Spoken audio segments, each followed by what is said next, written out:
right, welcome to episode 9 of the O2 Dropcast, where if we don't talk about it, you shouldn't fucking care about it. This is an Arizona Eternal Magic podcast where we talk about, I think, just Legacy now, right? Yeah, basically. Yeah. Okay, so, and a sprinkle of Vintage, and then we also like to modern shame here. So that's what you got coming in here. So with us today, as usual, we have Mr. David Schikowski. Yo. Mr. Daniel Espinoza. What up? And your boy, Mike Hadley. What up, though? Hey. All right. So we've talked about Mr. Mike Hadley on the podcast. So the man, the myth, the legend, the Goblins only player is with us today. And we're gonna be talking about all kinds of stuff here. But first, I just want to break the ice with some of the stuff that's going on here in Arizona, get it out of the way. So we have the Legacy League, which signups are going on right now. Yep. This podcast should be airing on Thursday, May 2nd, right? And then you have like a few more days to sign up. A few more days to sign up. And then you can just sign up on the website. And if you have any questions, you can send a DM there. Now, we also have our next big event for the season. The date has changed for it. So we had it at Snapcasters on May 18th. That's canceled. That's not the date anymore. The new date is June 2nd, which is a Sunday. So that is... You're going to have to skip out on church this weekend. Yeah. So no church. God can wait. You can pray pray to your magic cards there. Church of Elspeth. Whatever card you pray to, show up with that card, and I want to see you pray in front of your card there on Sunday with us. So, without getting too sacrilegious here, that's your announcements here for Arizona. One last thing. Yeah. We also have the trial in Tucson on May 11th. Yes. So for our Tucson players, they have an opportunity to earn a bye to that event on June 2nd. The trial at Connected a couple weeks ago, we had Sam Gilbert take that one down. So we'll likely have 2 buys at the next event. Which is pretty cool. So if you're listening to this podcast and you have no idea what the fuck we're talking about, here in Arizona, we have a year-long Legacy series where we have 5 city championships, and then we have 4 what we call preliminary trials or PTs. Now, the PTs are kind of like small F&M-ish kind of events where if you go undefeated, you can earn a bye at the next city championship you play in, take down a city champ, you get an invite to the Masters. If you don't take down the city champ and you do well, you get points, which are accumulated throughout the year, and then you get an invite without paying anything to the 2019 Arizona Masters Legacy Championship. Hell yeah. And so far, each city champ has bid a 1K or better, and we're already on track for the Masters event to be over a G, close to 1,500, might even be 2K. We'll see, though. But yeah. Pop quiz for the previous Legacy Series, city champs and the Masters. Y'all know who won every year from when it first started?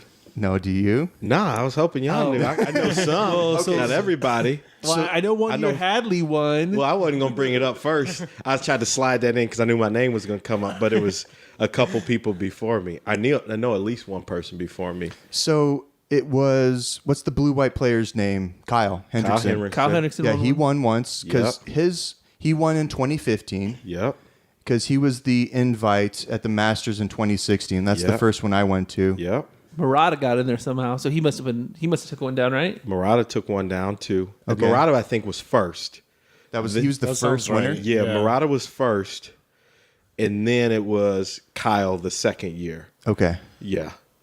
And then Kyle the second year. You the third year. Yep. Mm-hmm. And then who was the fourth year? Was it Killian? It was Killian last year. Yeah. So it was Killian that year, and then what was what's the black-red reanimator player? Kevin McCoy. Kevin McCoy was he 20. Took it down last year? Yeah, he was the wild card. Yeah. I didn't know that. Wild card Kevin McCoy, dude.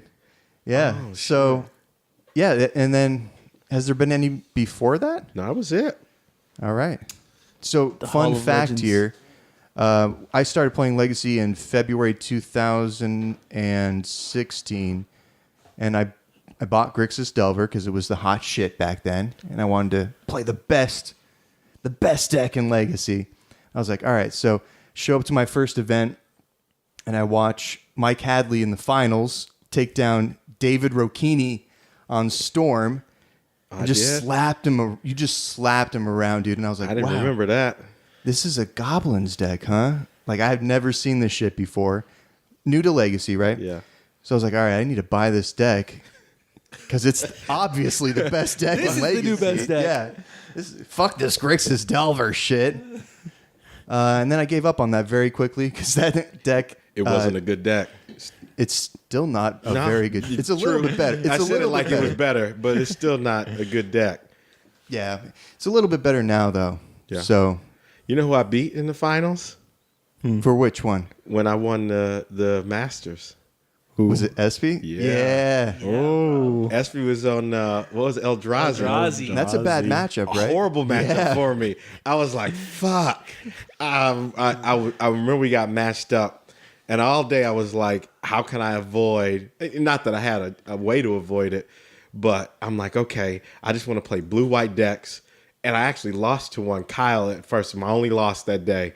And then I Kyle's got good, man. paired up against the homie Rockenbach, beat the shit out of him, beat the fuck out of him. He was big mad. And then That's beat when a- he was back when he was playing Shardless Bug, right? yeah, he was killing it. Yeah. The best part about that tournament was he was talking tall shit because he had actually beat me in the city champs a couple tournaments before, like in the finals. And then so when we got to top 8, as we planned, I eked out game 1. Game 2, he rolled me. It was like turn 1, death right, turn 2, him, turn 2, blah. And the whole time, he was narrating how bad he was whooping my ass. Like, I mean, the deck's just really good. That's just how it works sometimes. And so, I mean, I just got it all. And I'm like, oh, okay, motherfucker, you want to talk reckless to me. Then game 3, I put that work in. He was salty. We homies. He probably still mad about it. I would be too if you see what I did to him. I'm still mad at him. He whipped my ass when I was on Elves at Tucson City Champs in 2016, and he board wiped me like 6 times, dude. Like, no joke.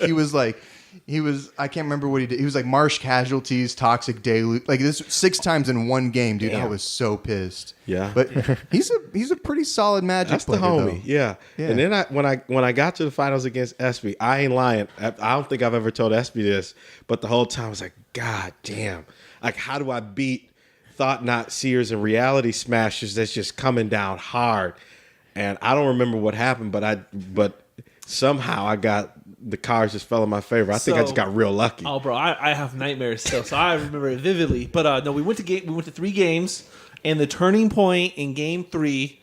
So obviously I hit Ancient Tombs and stuff, so I was taking some damage. The turning point was when this motherfucker, I dropped a what is it, the Endbringer, Yeah. and then he Sting Great Scourgers card. it, and just the tempo swing there of him bouncing it was too much, and then it was just game over after that. But it was a good game. It was It good. was a good game. So in that matchup, like, as the Goblins player, like, what's your game plan? Are you just trying to go as wide as possible, as quick as possible? 'Cause Against I'm nothing like different from anybody, but in every matchup, you play Legacy, it's about experience and reps, and you know your good matchups, your bad matchups, you know what cards are better than others. So in a deck like that, where everything is just much bigger, it's about tempo. And so I just got to play a different game. Like, I can't outpunch that deck because it's just bigger, and it gets bigger and bigger. And so I got to figure out where to take my shots early, try to control his mana base, and get to a point where I can get him to extend enough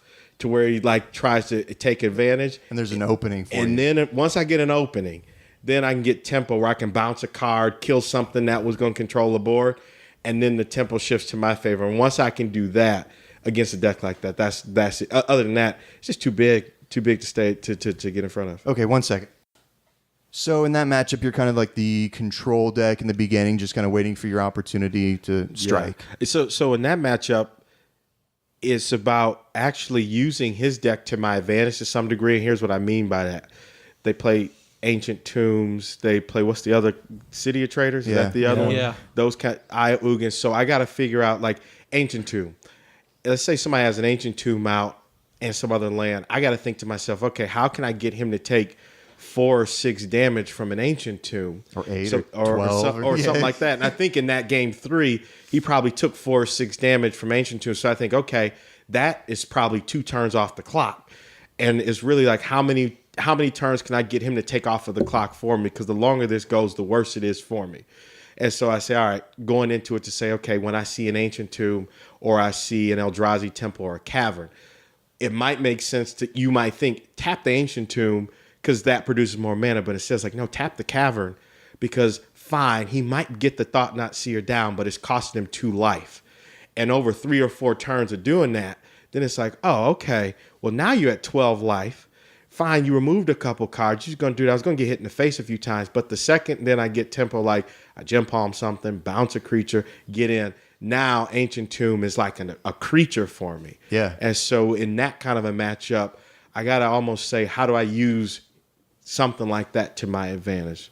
And that's the only way to win something like, at least how I've been able to navigate those kind of games. Yeah, I would have never thought of that. The way that Goblin players think, I've talked to a couple of them now, it's just warped, man. It's just they think differently, when you just play Goblins, I mean. But I think I'd like to say that's special to Goblins players, but like I've seen you play decks and what the fuck is he suiting up? Lab Maniac is how we win in this game. And so I think about just how you might approach Legacy or matchups is probably uniquely different than I would. I've seen you play Delver decks, see you playing land decks before. And so I'm sure every one of us, based on what we sleeve up, you're going to take a different perspective on how to approach matchups, how to approach games. I think I was actually talking to somebody, Karen Dennis, actually, she plays elves, and we were just having a conversation, and she was asking me about why I even play Goblins. And I was like, the honest reason is I don't know how to cast Brainstorm or Lightning Bolt. Yeah. And she was like, that's okay. And she said something that made a whole lot of fucking sense. She was like, you got to do what you are good at. And that's a metaphor for life, right? Like at work, if you're not good at accounting, don't do fucking accounting. Do the shit you're good at. So in Magic, if you're not good at combat math, don't play a lot of creatures. If you're not good at complex strategy, don't play Storm. I never play any creatures. So Goblins is a strategy that works for me. Yeah. And so I use that to my advantage, and then learning what I'm good at and not good at, because it's probably more I'm bad at than good at. That's 100% true. So David Rocchini, he plays Storm, and he is a software developer. So he's doing tons of math all the time, and he's talking in a different language all day long. That's what he does for work. And Storm is kind of similar to that. It kind of functions on a different axis than a lot of other decks, where it's kind of, its own language in a way, So he's playing his strengths and playing that deck. And then you have someone on the other end of the spectrum like Espy, who doesn't do a lot of thinking ever, really. And so... like, not magic, not life. No, nothing. No. So he just kind of stumbles his way through, whatever. So he plays Dark Depths, That's... Can you stop playing Dark Depths? Every time I sit down across from you and I see it, I'm like, this motherfucker, I know what's going to happen. Turn 1, Pithing Needle on Wasteland, and it's going to be with an Urborg. Turn 2, don't even matter what the land is. Oh, Dark Depths in the Vampire Hex Mage. Sure, SB. Yep. Cool, bro. Thank you. Oh, yeah. So the last time I played, one of the last times I played Hadley, it was in the team event. We went to game 3, and I'm like, Lotus Petal, Hex Mage, Dark Depths.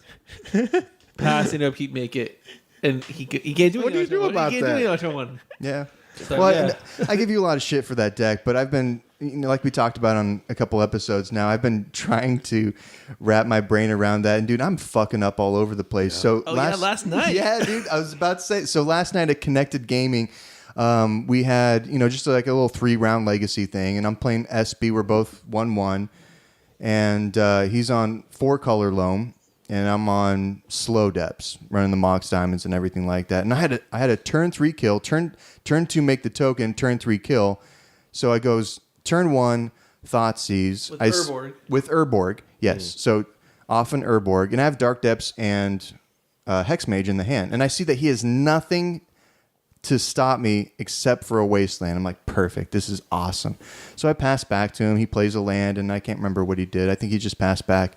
And then so I go turn 2, play the Dark Depths, tap and bow for black, play the Hex Mage, and then I just pass. Like he has the wasteland in hand. I'm just take your turn, and he's like, he pauses for a second. He's like, okay, draw. I'm like, yeah. He's like, wasteland, and I'm like, fuck. Like, I didn't even. She's like, I'm good. Yeah, I'm good. I'm good. I got the turn 3 kill. Nothing can stop me. Like, no, definitely wasteland. Fuck, and I lost that match, dude. I'm sure we all been there before, where you just like, oh, I got this, and you're like, oh shit, I forgot to do the thing that was going to actually win me the game. Fuck. So many times. Oh, yeah. Which brings up the point that you were talking about earlier, which is that Legacy. I think all formats are kind of like this, but Legacy is, this on steroids. It's like it really rewards you for reps, for deck knowledge for yourself, and how your deck interacts with the larger meta. Right? So agree. I think Legacy is one of those formats where you can't just pick up the best deck and play it and do well. Like Modern and Standard and stuff like that, you can be like, okay, well, here's the top 3 decks. I'm going to play one of those, and I know I'll do well because I'm playing one of the top 3 decks, as long as I don't really fuck up in some royal way. But Legacy doesn't seem like it's that at all. Like, you can really take a tier 2, take a tier 3 deck, and if you've been jamming it for years, do extremely well with it at events. Yeah, I think Legacy to your point, rewards reps, experience, and thoughtfulness. So you could define thoughtfulness as patience, define thoughtfulness as thinking through things a little bit more, whatever you want to define it as, but you're rewarded for always, I won't even say making the best play. It's always for making the optimal decision. And that's one of the beauties of Legacy. I think, like, I look at Modern, I can't, it's hard for me to get my arms around Modern. I look at how fast the format, it's a turn 4 format. Yeah. Right.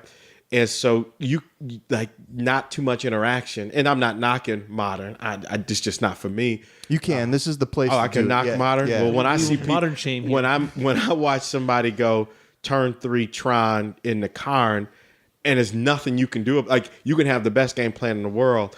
I struggle, but that's my own. I'm sure I can get good at Modern or try to and be better at it, but I struggle with that. Standard, you can fuck up a bit and like you still be okay and not know what you're doing. Because that's a turn 19 format. Yeah. Especially with all the new planeswalkers, is probably going to slow down even more. Sealed, you open up a couple bombs, you could mess up, just play your planeswalker when you need it. Good. So at least in my opinion, Legacy, though, it rewards consistent smart play, consistent thoughtful play, and experience.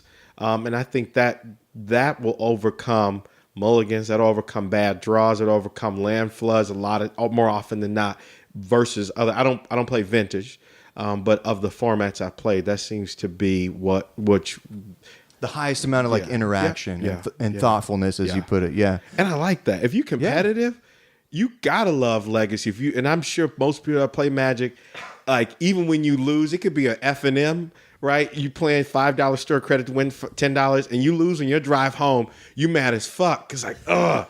Yeah, you go home and kick the dog and shit, and you're just like, fuck this guy. I'm never playing this game. I got a trick for his ass next time. Yeah. But I think that's Legacy brings out the best in that competitive spirit because of the interactiveness of it. Yeah. The reason I really like Legacy and is because, again, it rewards stuff, right? And it's so intricate that even if you're really good at Legacy, there's always still more that you can learn. And it feels like sometimes that you're still new, right? Yeah. You're like, I've been playing Legacy for 3 years now, and you've been playing longer than me. All you guys have been playing longer than me. But it still feels like no matter how long I've been playing now, like, I'm reminded that it's just there's shit out there that I'm not aware of the interactions on it. Like, there's weird stuff and weird decks out there, like Allurin, and even like matchups like Goblins and Eldrazi. I have no idea what the good cards really are in that matchup or how to navigate. Yeah. But so how long have you been playing Legacy, SB? Maybe 6 years. 6 years. What about you, Hadley? I would probably say about the same, 6 or 7 years. Yeah, about that long. Shikowski? Just about the same. Wow. I started playing Proxy Legacy a while ago, probably like 10 years ago. What'd you start on Okay. when you started in Legacy? Spanish Inquisition. That's right. Yeah. All right. That's right. I remember that. So after Yeah. all that time, you feel like you guys are still learning new stuff? Absolutely. I mean, I go home sometimes and I'm like shook by my misplays, and I'm Yeah, like, I should just quit and sell out, man. Like, Yeah, but you have problems learning. Though. I do have the development You and I issues. have, yeah. no, That's well, a different podcast. And I think that's it's like a humbling thing, especially when you pick up another deck. Like last night playing 4-color loam for the first time, like it was very tough, you know. And yeah, like I mean, there's definitely a learning curve, and I'm not the kind of player that can pick up any deck. Like it definitely takes me time to become familiar with the deck, learn the ins and outs. So yeah, like I mean, I'm always learning with Legacy, and even with Turbo Depths, which I've been playing for a while. I think it's probably the longest running deck now since Reanimator, which Yeah. was my deck. But still, there's still interactions and plays that I think back and I evaluate what the fuck. I've been playing this deck for 3 years now, and I'm still making stupid mistakes, you know, I'm sequencing my lands wrong. Yeah. When to your point about that, the last 12 months I probably learned more about Legacy and Goblins than I have ever before, and I think at least in my mind, what that's the reason behind that is as you learn and play more. Like think about sports. As you get to the next level in sports, you have to refine your skill set and be better at the things that you weren't before to be good at that level. Basketball, good at high school, but when you get to the collegiate level, everybody's good. So what are you doing to take your talent to the next level? You get to the NBA, well, everybody is phenomenal. To be an all-star, right? So as you move up the ladder, if you are doing it right, you should be mastering your craft and get to an altitude where you are continuously learning. And so like over the last 12 months, as I've been having better success than ever before at the competitive level, playing pros and playing at the top tables, not nearly as good as anybody else by no means, but I see why those people are as good as they are. And the learnings I'm having are in the margins. Certain things I just wouldn't learn playing F&M. Things I'm like, shit, I've lost a couple winning ends recently to like go to the PT, but the losses is things I would have never ever learned had I not been in those matches.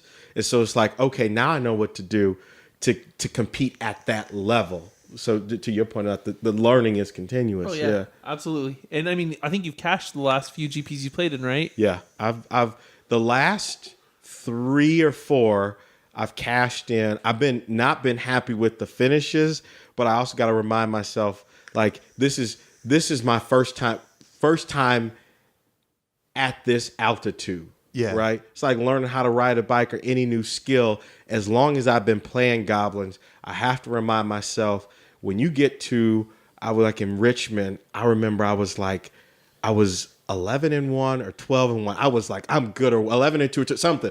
I was like, I winning in, and I get to play against a blue-white deck. I'm like, finally, first blue-white deck I get to play all day. This is my most favorite matchup, and was the worst beating I took the whole weekend.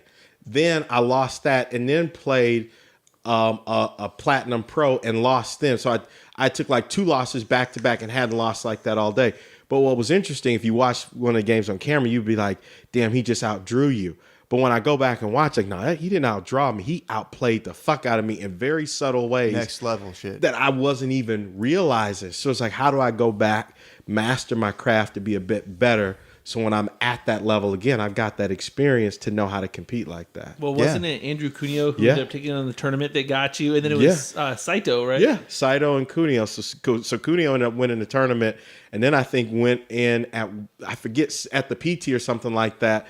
He performed well too. So yeah, he won the tournament. Was like arguably one of the best legacy players in the world. Yeah.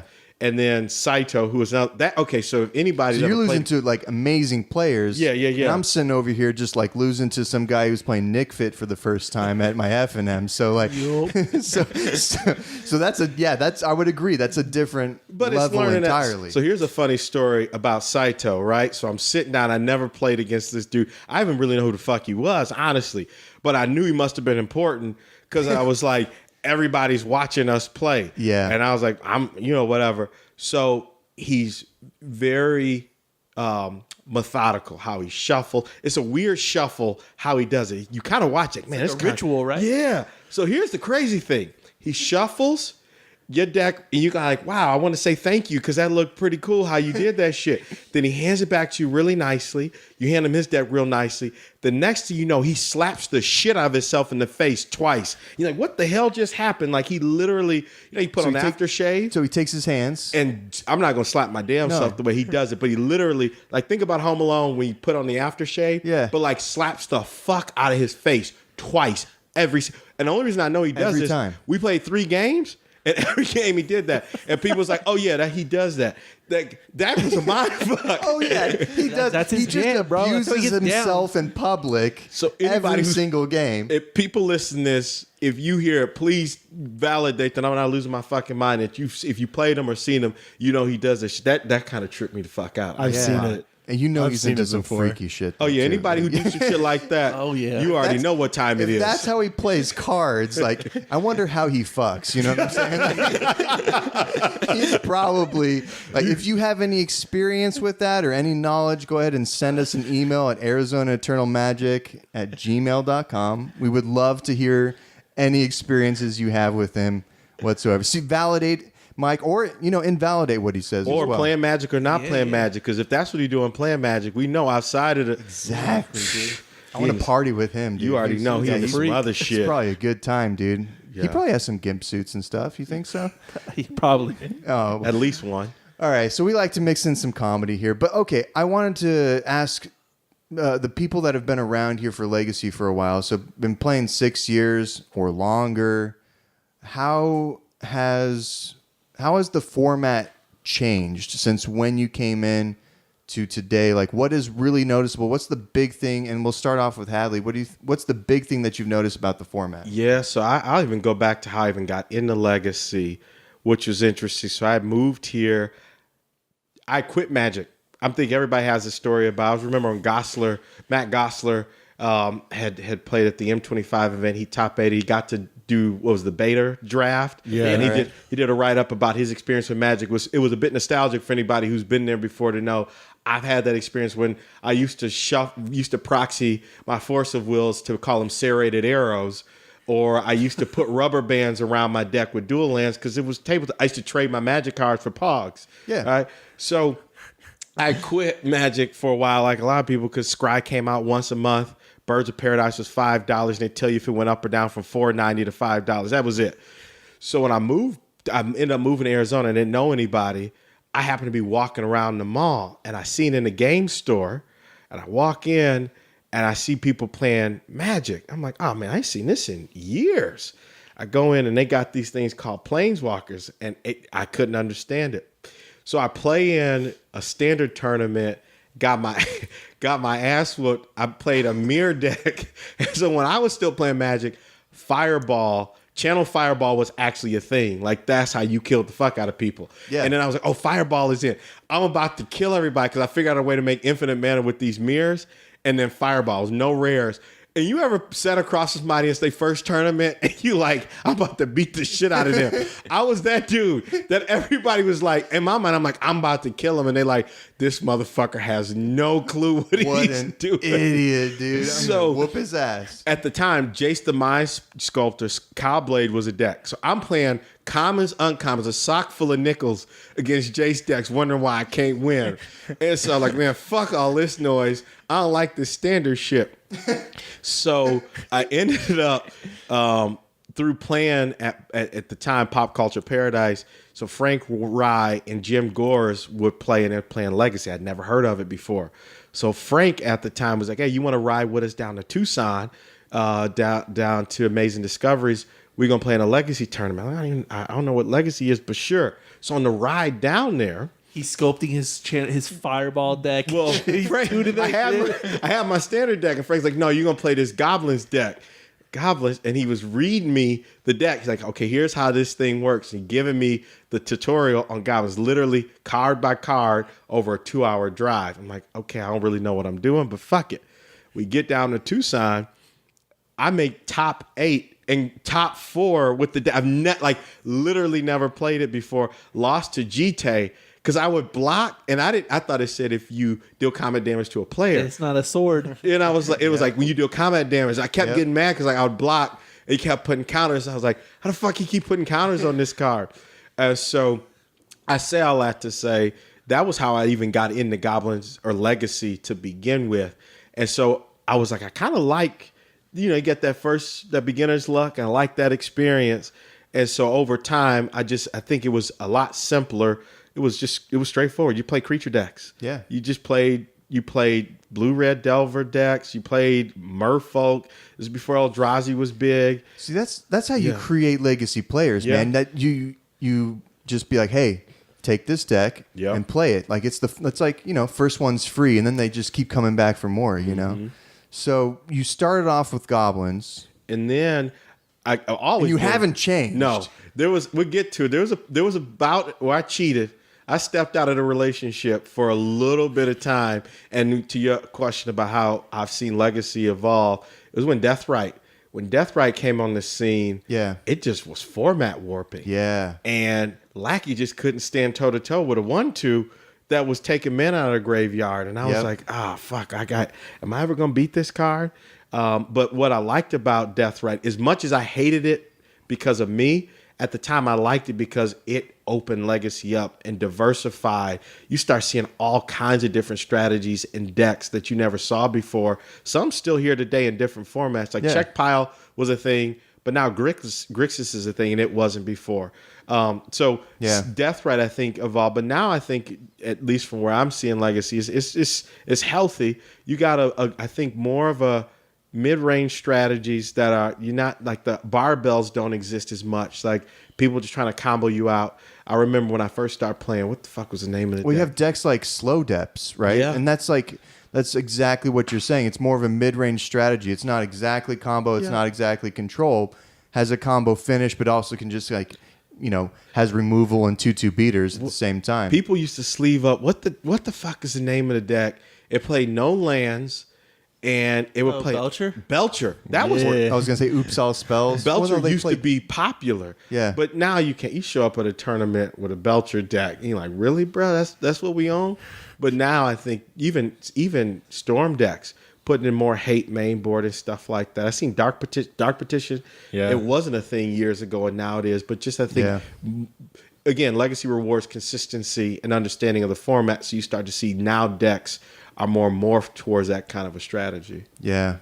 So, SB, when you got into Legacy, what was Legacy like for you? Like, what were you playing? Well, so the very first deck. When I got back into Magic, I consumed articles all the time. I just read articles, read about everything. Sure. And I want to get into Legacy, but I didn't want to spend the money. So the very, very, very first Legacy deck I ever built was Manaless Dredge.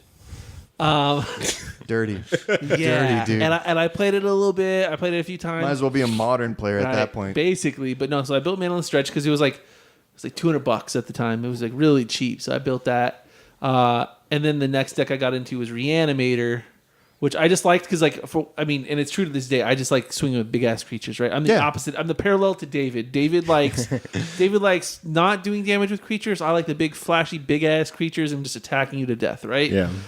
So I started playing with Reanimator, and so one Miracles was a bitch. That's when they had. Top was the top block was awful. Right, I hated it, right? Forgot about that. And I think top was that was a great banning, but also the decks I choose to play just struggle against the tier decks because at the same time, obviously there was Deathrite, and if my opponent's on the play and land a turn 1 Deathrite, and this was when it was blue-black Reanimator, black-red was not a thing yet, and if they get a turn 1 Deathrite, I'm dead, I cannot win there, right? And then we would run Pithing Needles for Deathrite Shaman, but I don't know. I think Legacy's actually better now, and I'm sure there's gonna be a lot of people that disagree. But Sensei's Divining Top really kind of it warped it a lot. In that, you'd see these Miracles was dominant. The countertop lock was just so boring to watch those matches because it's an inevitability thing, right? They get the lockout, and then they just grind it out until they win, right? Yeah, and there's a very small percentage. Maybe you get your abrupt decay or whatever kind of thing. Yeah, but well, abrupt decay wasn't around for a while until RTR. Yeah, yeah. K-grip. yeah. So I when I came into Legacy in 2016, RTR was already out. And Yeah, but so I mean it that's was a really little the bit only different. way to get rid of counterbalance. I forgot about Yeah. Top. That was Yeah. format warping. Yeah. Top, Death Row. What were some other over the years format warping cards? Those two were. I mean, Dig through time. Oh shit! Treasure. yeah. Remember Treasure Treasure Cruise Cruise. and Dig Cruise. Through Time. Yeah, Blue Red Delver. that So was yeah. insane. I didn't play back then, Really? but yeah. So like by the time I got to Legacy in 2016, it was Miracles, Grixis, Delver, and those were the two really big decks that you wanted to watch out for. And there was and there was other like tier 2 decks and fringe decks and stuff, but those were the two big ones. Oh, I'm sorry, and Shardless Bug. Yeah, Those- Shardless. Shardless. Those were those are the three horsemen right there. So David, when you got in, what were you playing? Well, he's playing trash, so it didn't matter. Spanish Inquisition. Spanish Inquisition, but I didn't buy LEDs, and I was just playing against some friends that had blue decks, and it was very difficult to win. So I was like, all right, I'm going to try a blue deck. And first deck that I bought in was Merfolk. Oh, that's so weird. Right? So weird. I wish you never told. I'm not going to be able to look at you the same way again. So you bought Merfolk. I played it at a SCG Open in Vegas. Did horribly with it, and during that time there was not Ant, but like it was the early versions of Ant, and the player didn't know how to pilot his own deck, and I'm just like, hey man, we're at the losing bracket. Just reveal your hand, and I want to help you out. Yeah, let's figure this out together. That tournament, I traded my Wastelands and Force of Wills for 4 LEDs, and Back in there, like $50, $40. yeah, I definitely bought my LEDs for 40 each. Nice. So I remember one of the first times I met, I think it's probably one of the first times I met David. Yeah.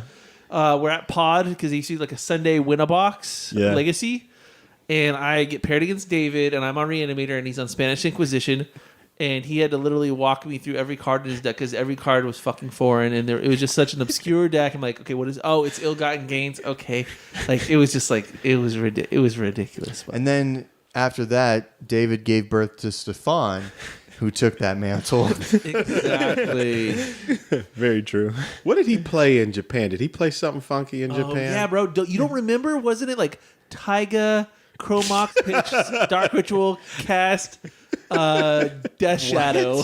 He was playing. I was like, okay, we're just gonna make a jambalaya of cards. Just gonna put all the things. It was Avengers Endgame in a Legacy deck. We just gonna put it all in the 75. Yeah. Now he runs mainboard one of Death Shadow. He used to run like a one of like Deathrite Shaman and a one of Bolt just to fuck with people. Main deck Surgical as well. And main deck surgical. Main deck Surgical as well. We gotta get him. He's a. Hey, you shuffle that countertop when they're tapped out. Yeah. It's true. You could do that. Yeah, it was good. Well, you Yeah. need extra pay to do that, right?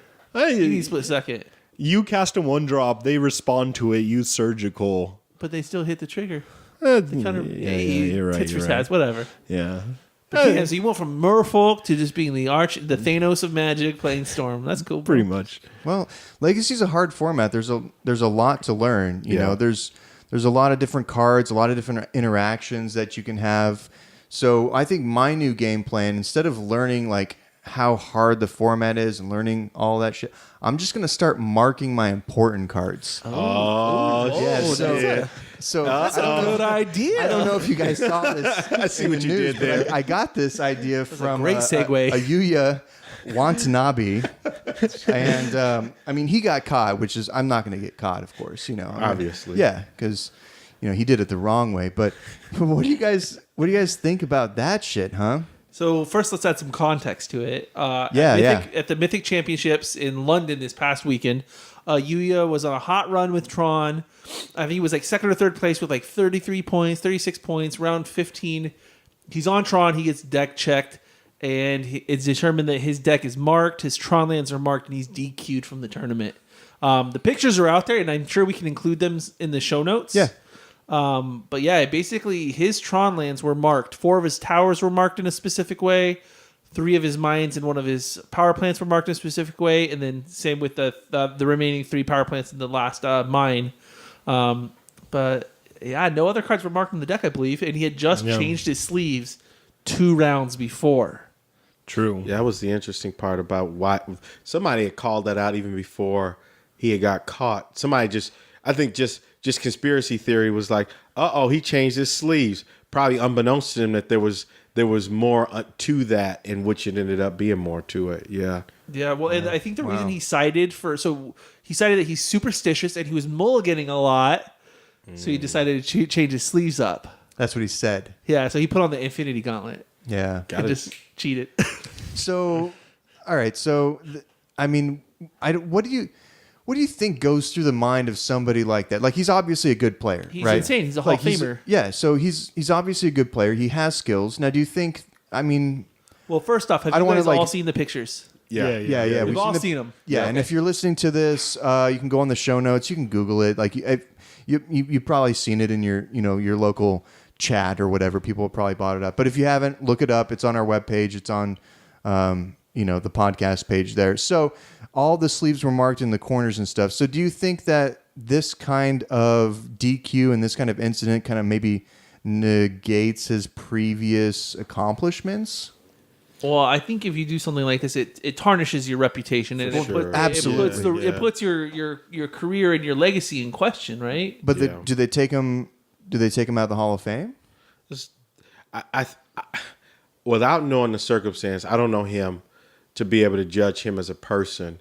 But if I think about the context, if you put yourself in that kind of a situation, you have opened yourself up to whatever outcome, good or in this case bad, that comes your way. If that is lifetime ban, which I think I heard happen, if it's potentially, I don't know if they're talking about taking him out of Hall of Fame, that's the risk you take when you decide to do that kind of behavior. So as egregious as it might be, as unfortunate, there might be some people who might feel like it's unfair. At the end of the day, when you do something unbecoming or wrong or cheating, that's you got to live with that outcome. What do you think, David, as a soulless Storm player? Okay.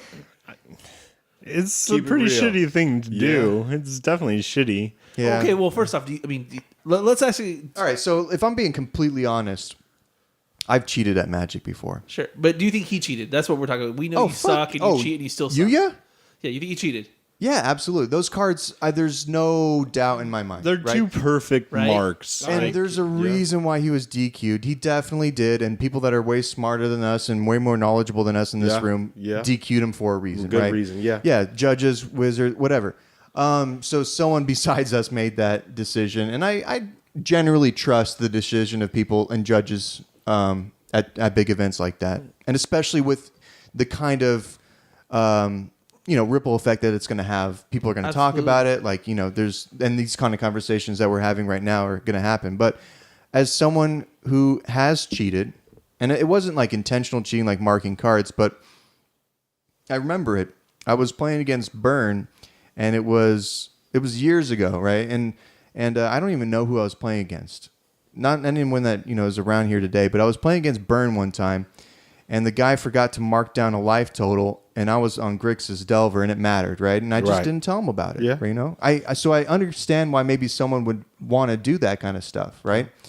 So, but for someone that's that high up, that has that much to risk, what do you think brings someone to make that kind of... Because that's not like an on-the-fly, like, well, I just, he didn't mark down that lightning bolt, so I'm going to, I'm just going to not tell him about it. That's kind of a little bit of a different decision than I'm going to go into this tournament. I'm going to mark my cards.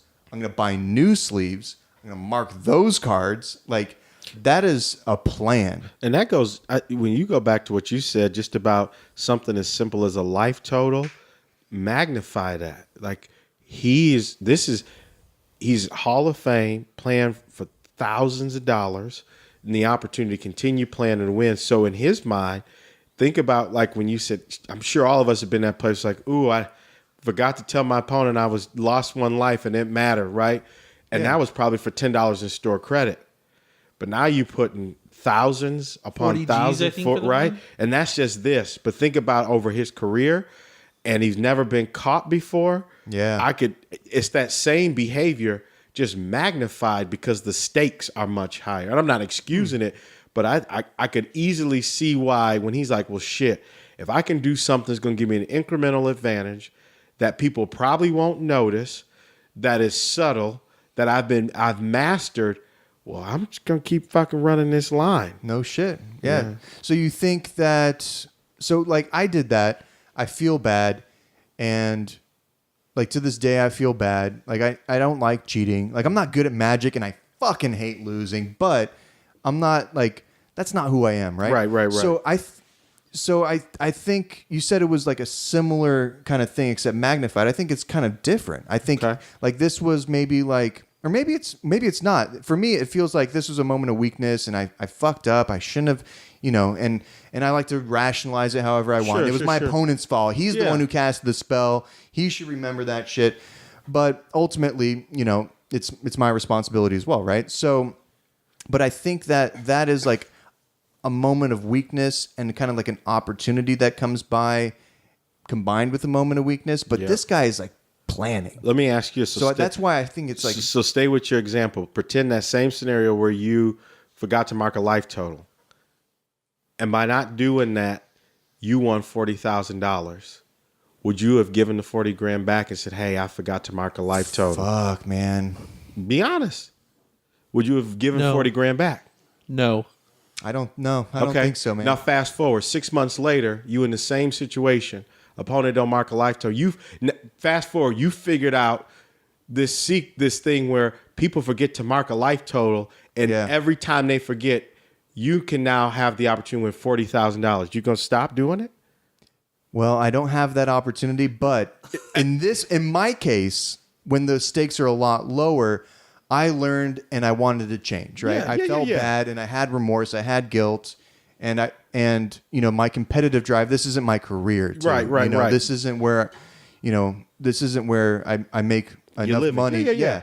So maybe if I was in that position, it's really hard to make that call, but I think maybe I might. If it's not broke, don't fix it, right? Like if it worked in the past, maybe use it again. But it's hard to. It's hard to say because you're not a cheater, so you don't think like that, and you're not if you're listening to this and you're playing against me sometime in the future, not anymore. Zach. Watch his hands. I'm Watch too his bad to cards. fucking cheat, dude. I couldn't mark my cards and shit. I can barely shuffle. Now here's the other question: Do you think he had a cheater's mentality for a long time? You think that was a learned behavior? You get what I'm saying? One thing, kind of like we said with trying out Legacy, your first one's free. If we take that into perspective of cheating, you do your first one, it works, and you're like, okay, and that's your test of character. It's like a high, right? Are you going to continue doing that, or are you just going to ride out that high and see how far you can get? Yeah. Yeah, that's true. I think it depends on the person. I play a lot of competitive games. Magic's one of them. I play Rocket League. I play Overwatch. And, there's in Rocket League and Overwatch, it's an online game, and there's other people you're playing with. So people drop from the game sometimes, and the game keeps going. Overwatch, for example, it's a team of 6v6. Someone loses a connection. Now it's 6 versus 5. Yeah. And when I'm on the team that has the 6 people, on the mic, I'm shouting out, they got a fucking lever. Let's take advantage of it. Let's push it. So, but it always kind of feels bad. It doesn't feel like an honest not a real win. Yeah. So to David's point about the high, it doesn't feel like that. If you're truly like a competitive person who wants to win on your own merit, it does. I don't think you get that kind of high. That's the truth. Yeah, it's The test of character. Yes, because it doesn't make me feel good. You don't get that high. I agree with that. Yeah. I agree with that. So for this guy, if he's been doing this for a while, he's maybe not like in competition with himself. And that's the real thing about competitive games is really you're only competing against yourself to be better. Yep. Yeah. Against yourself moving forward. You make a mistake, you learn, you move forward. And cheating, I think, prohibits that kind of like personal growth that makes competitive games fun. Yeah. So the one thing that concerns me the most about all this, the fact that this is happening where a Hall of Famer is doing this and cheating, it only further supports the move to digital Magic. Ooh. Where there's You no cannot- cheating, where or you it's harder cannot- to where cheat. you really can't cheat unless you're like some hackers. I don't know how, but like, but when you see this happening at Someone way smarter than me, right? Yeah. When you see this happening at the Mythic Championships, and you see one of the fucking greatest Magic players of all time potentially cheating, it definitely Yeah. supports the move towards a digital format, which I love playing paper Magic. Like, it's just not the same. Like playing, I don't play the Legacy Challenges on the weekends because like I just can't get into it. But I will Yeah. go play a 9-round Legacy paper event any damn day that there's available. But so that's the Yeah. first thing I thought. I was like, oh man, this is not good for paper Magic because it puts it puts a big spotlight on the fact that cheating is something that could very easily happen, you know. And I mean, if the players at the highest level of it are doing it, what does it mean for the rest of paper? What does it mean for the future of paper Magic, right? How long do Yeah. you think paper Magic still has? Do you think it's inevitable that eventually that goes away? They can't get rid of it. They're printing money. I mean, we that's true. saw it today, right? Yeah. So today they released the Mythic Edition of Yeah. War of the Spark, and that sold out in a minute, if that, right? And that's Yeah. like literally Yeah. it's $250 a box. They had 12,000 up for sale. It was gone immediately, right? Did you get any boxes? Got 2 boxes. Holler at the homie if you want Right, some got of 2 those boxes. those full art Yeah, foils. hit us up. We got them for sale. But no, like they're literally printing. But at the same time, on the digital platform, they're printing money as well. There, And the cost is way less. it's way Like, lower, but they're- still, paper Magic. Like you sell a box of War of the Spark for $100. It costs what, $5-10 to print, make. Yeah. maybe, yeah. And digitally, yeah, you I gotta don't sell know. the gems and crap. I don't know, but like, I think paper Magic's still a thing. I would say it may decline in the next 5 to 10 years.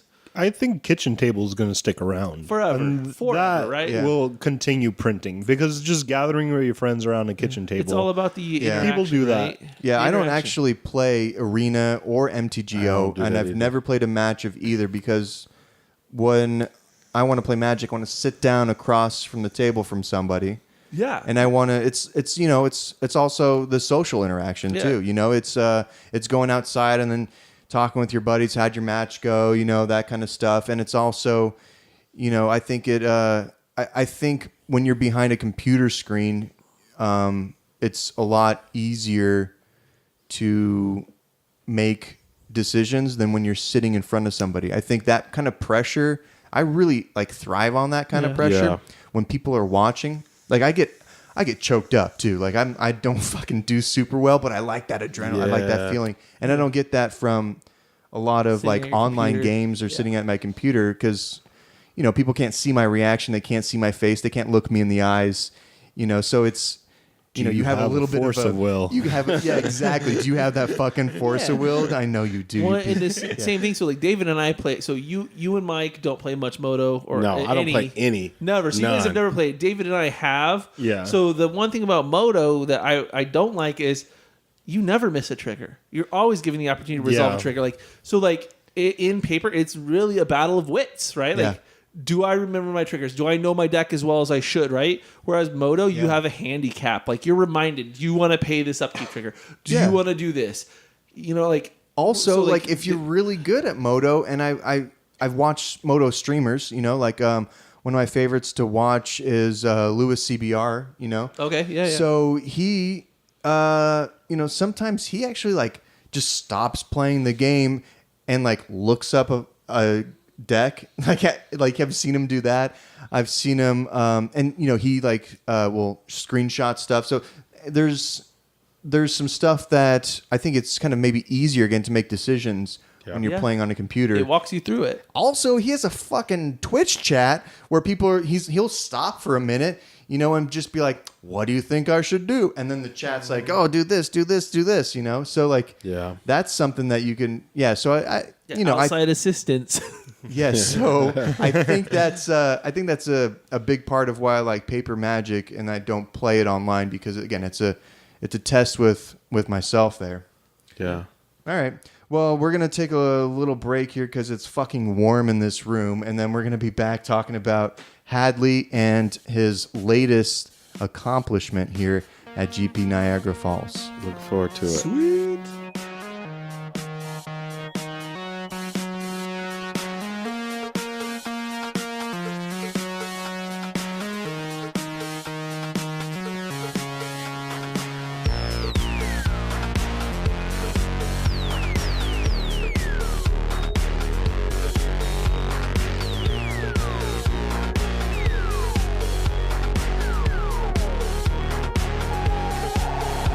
So, welcome back here.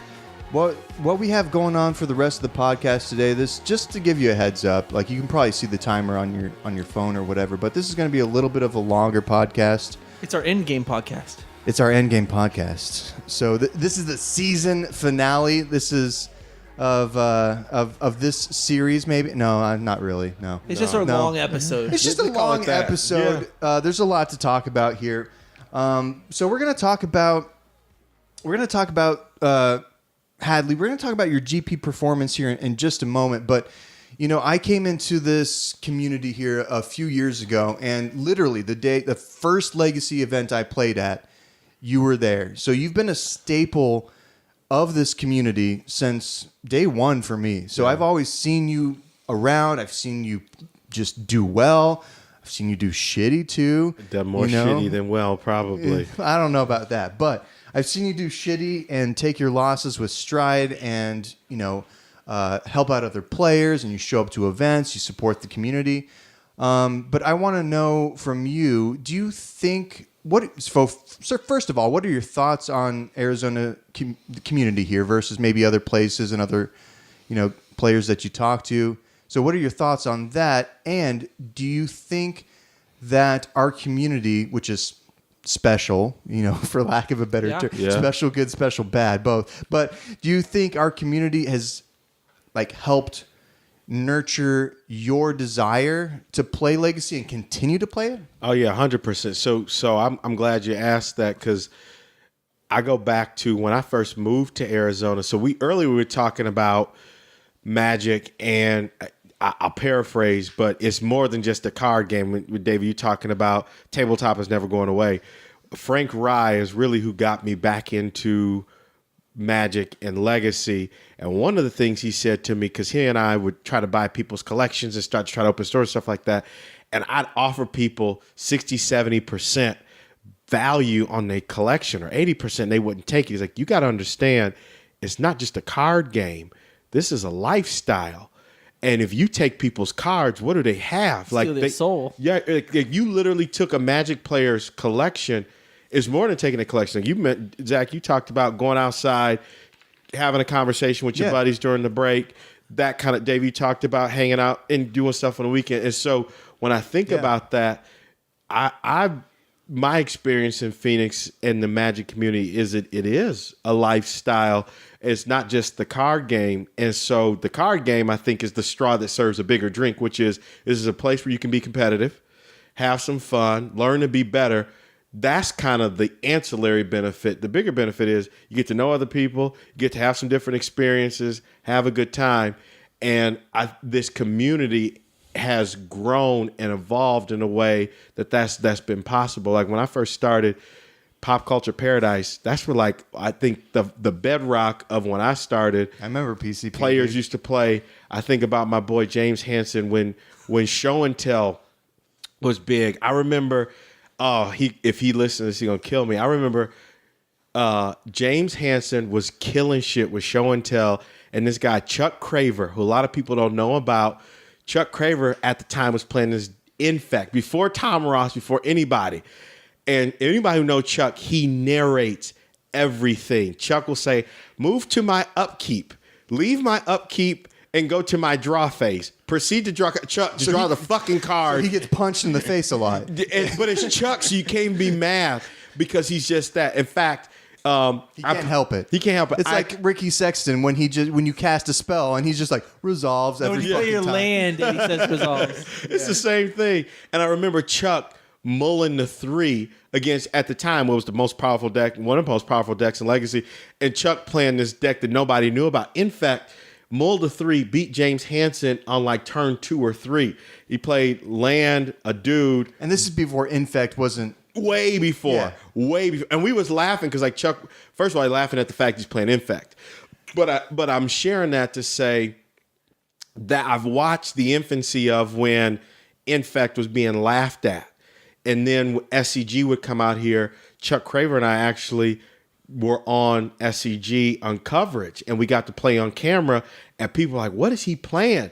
But what they didn't know is fuck, I know Chuck, and this deck is powerful. And Brian Kibler is giving me shit like what I pitched from my pyrokinesis, but I ended up winning. But he didn't know, like, I played this matchup a lot. So I say all that to say, I think about stuff like that, the A-bongs, and they used to help do so much to get the legacy. They used to literally let people borrow legacy decks. Yeah. My boy Eric Richardson. It was like I mean, I just want to interrupt you there because like it was a weird moment, and I think maybe you were there too.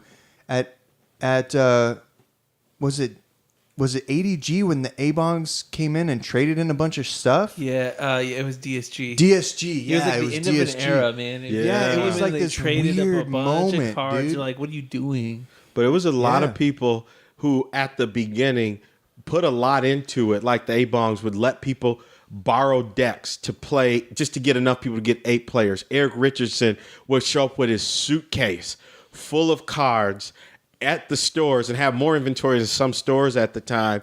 And it was to really get the community propped up because it was bigger than just the cards to say, we can do something with this.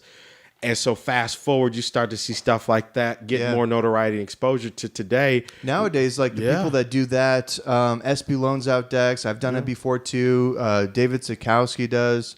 But also there's Brian Ahern. He loans out a lot of decks too over at DSG. Yeah. You know, so he's a solid guy there. And, you know, there's other people that are just supporting the community. So from your perspective, again, I've only been in it for like 3 years now, but do you think a lot of that precedent is inherent to the legacy community? Do you think that's something that's special with the legacy players that like to, they just want to play Magic, they want to share the experience, or do you think maybe that precedent is set also by the A-bongs as well here in Arizona? Yeah, all of the above. Yeah. So A-bongs, I think about just this, right? So think about the evolution of the place where now we sitting having a conversation, doing a podcast specific to the AZ community because there's an appetite for it. I'm looking at your T-shirt for the charity events where you've raised money for. My eyes are up here, buddy. You know what? I was about to give you a compliment. Fuck you. You Don't blew do it. that. That's I'm dangerous. Keep staring. That's dangerous. Don't feed that ego, dude. But to your point, I think a lot of people, like you all, others, have done a really good job of propping up the community, giving back, doing things, not just legacy, but in totality, but the legacy community in particular. Think about like the Legacy League. I used to play in Southern California. Okay. And they have a real big presence, big showing for legacy. Yeah, I've heard it's really good out there. And like super competitive and cutthroat too. Now, here's what's interesting. Since Actually, I think you've told me that. Yeah. Now, since I moved back, I watched the tides turn where I have some buddies from California calling me, texting me saying, hey, is that tournament this weekend? We're thinking about making the 4-hour drive to come play at Pod or play at DSG or ADG or something like that. And you tell them to just stay out of our community. just They don't want you. Stay your in West your Coast trash stay in your here. country, California.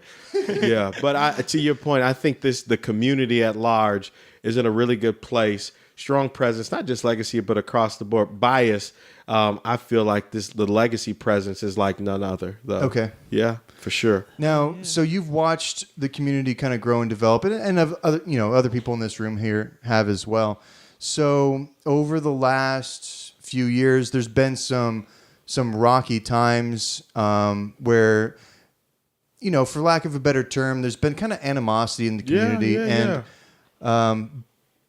but it feels like we're kind of turning a corner on a lot of that stuff, and everyone seems to be kind of reaching back out and playing more. And That's growing pains, though, right? With anything that you're nurturing or trying to build, whether it's Magic, in the workplace, anywhere, A relationship. There's these growing pains that come with it. Yeah. And to your point, I think it's starting to stabilize. Like people that didn't get along, relationships, stores. If anybody on the Facebook group, I used to get on there and look at that like a reality show. Springer, bro.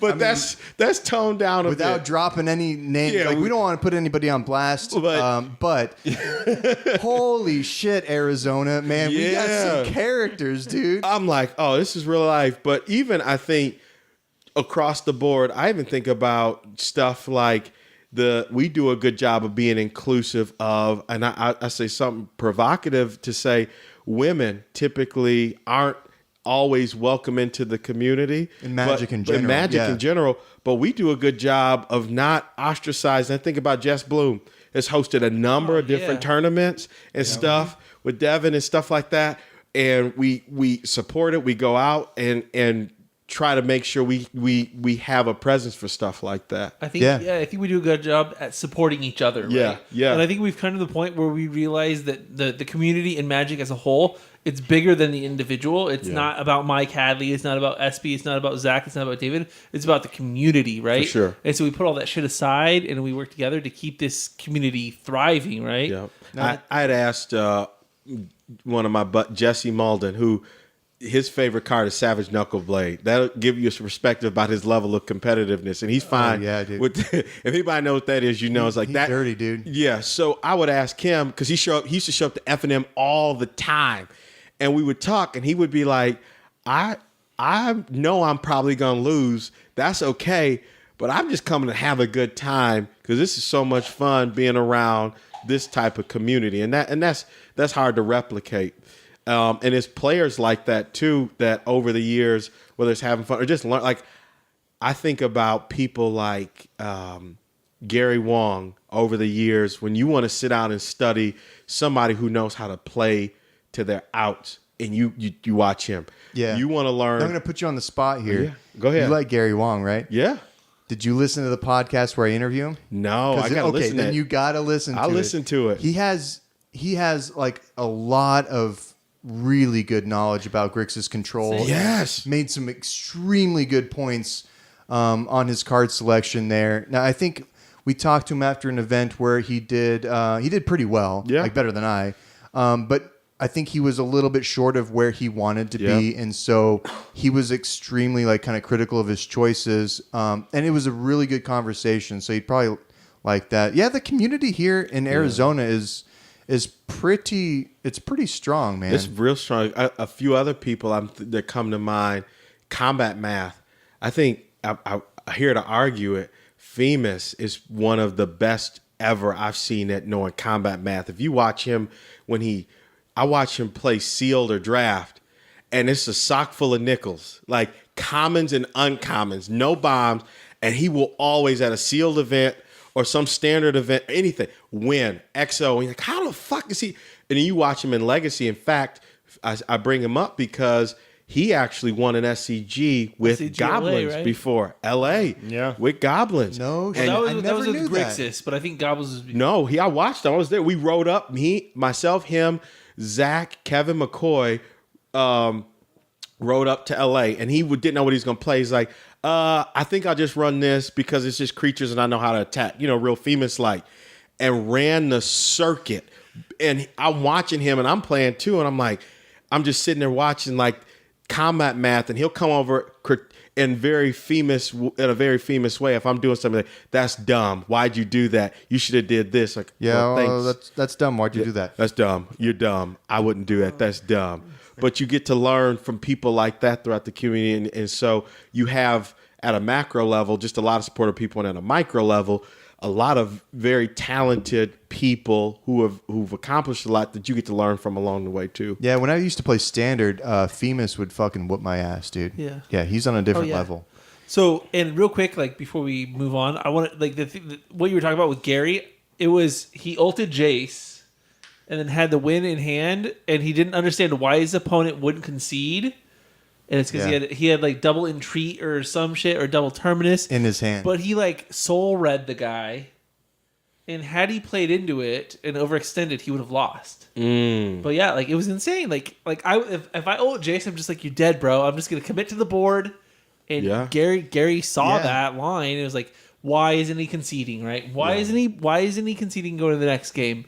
And the opponent had like double terminus or double entreat. That makes sense. Yeah. It was ridiculous. We have a lot of good players here that I look up to because, it's no secret that I'm not very fucking good at Magic. So, like, you spoke to something, and I really wanted to kind of touch on that, but I think a lot of people will agree that the reason, at least for me, a large part of the reason why I don't play MTGO and Arena is because, again, of the social aspect and the community. Like, so the Magic almost at this point for me is like a secondary thing. Over the last few years, I've met a lot of people that have become very, very close friends with me, closer than some of my family members that know me very well. And so those kinds of relationships I attribute to the really healthy legacy community here. Like if you get salty here in Arizona, which I did a lot. Ditto. Don't fucking laugh so much at that. Come on. Bro, we used to be the Salt Brothers. Hadley Salt Bros. Urza and Mishra. The Salt It's actually kind of bothering me how much Hadley's fucking laughing at. Oh, shit. But that's a good point. Yeah. So I got salty, and I was a prick, and that's just who I am. But the point that I was making is a lot of the people that I've gone salty and I've been rude to are very good friends now. Yeah. Like the people here, again, the community was very, very welcoming of me. And I don't know if it's like that other places because I've never played anyplace else, but it's definitely special here. And then, speaking of special, there's somebody that I'm just still kind of confused. Oh, about. shit. I already know where you're going. I already know this. Is this a good time? Is this a good time for you? It's never a bad time. If you go where I think you're going to talk about the homie Rock Nation, please tell me that's what I can just smell it. So first of all, I want to say real quick, Zach is killing the segues today. Man, I didn't even see it coming. I could just feel it. Right? I knew I wasn't leaving here without talking about my boy. Yeah, dude, I know. Your balls tingle when you talk about Rockenbach.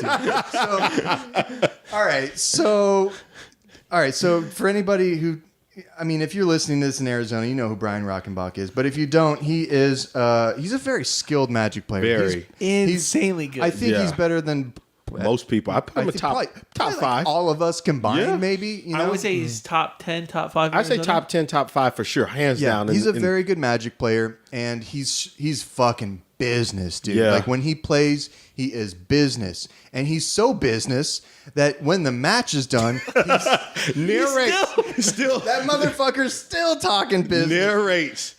Oh shit.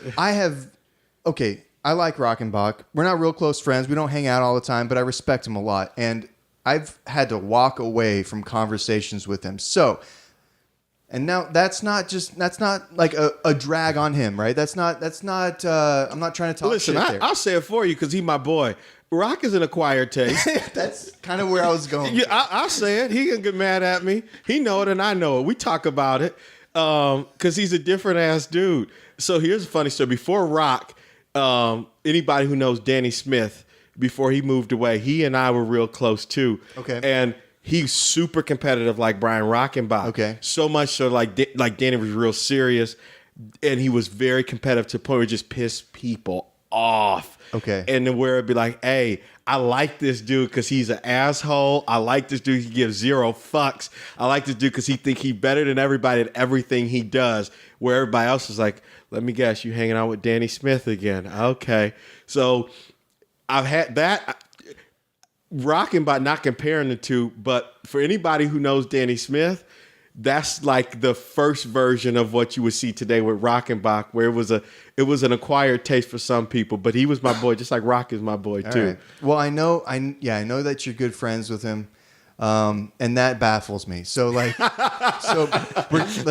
want to talk about that and why. Yeah. Why? Because for sure. Okay. And I'm just going to be honest. Just say it. You guys don't seem similar at all, right? Nah, right? Yeah. Like on so many levels. Like you're super animated.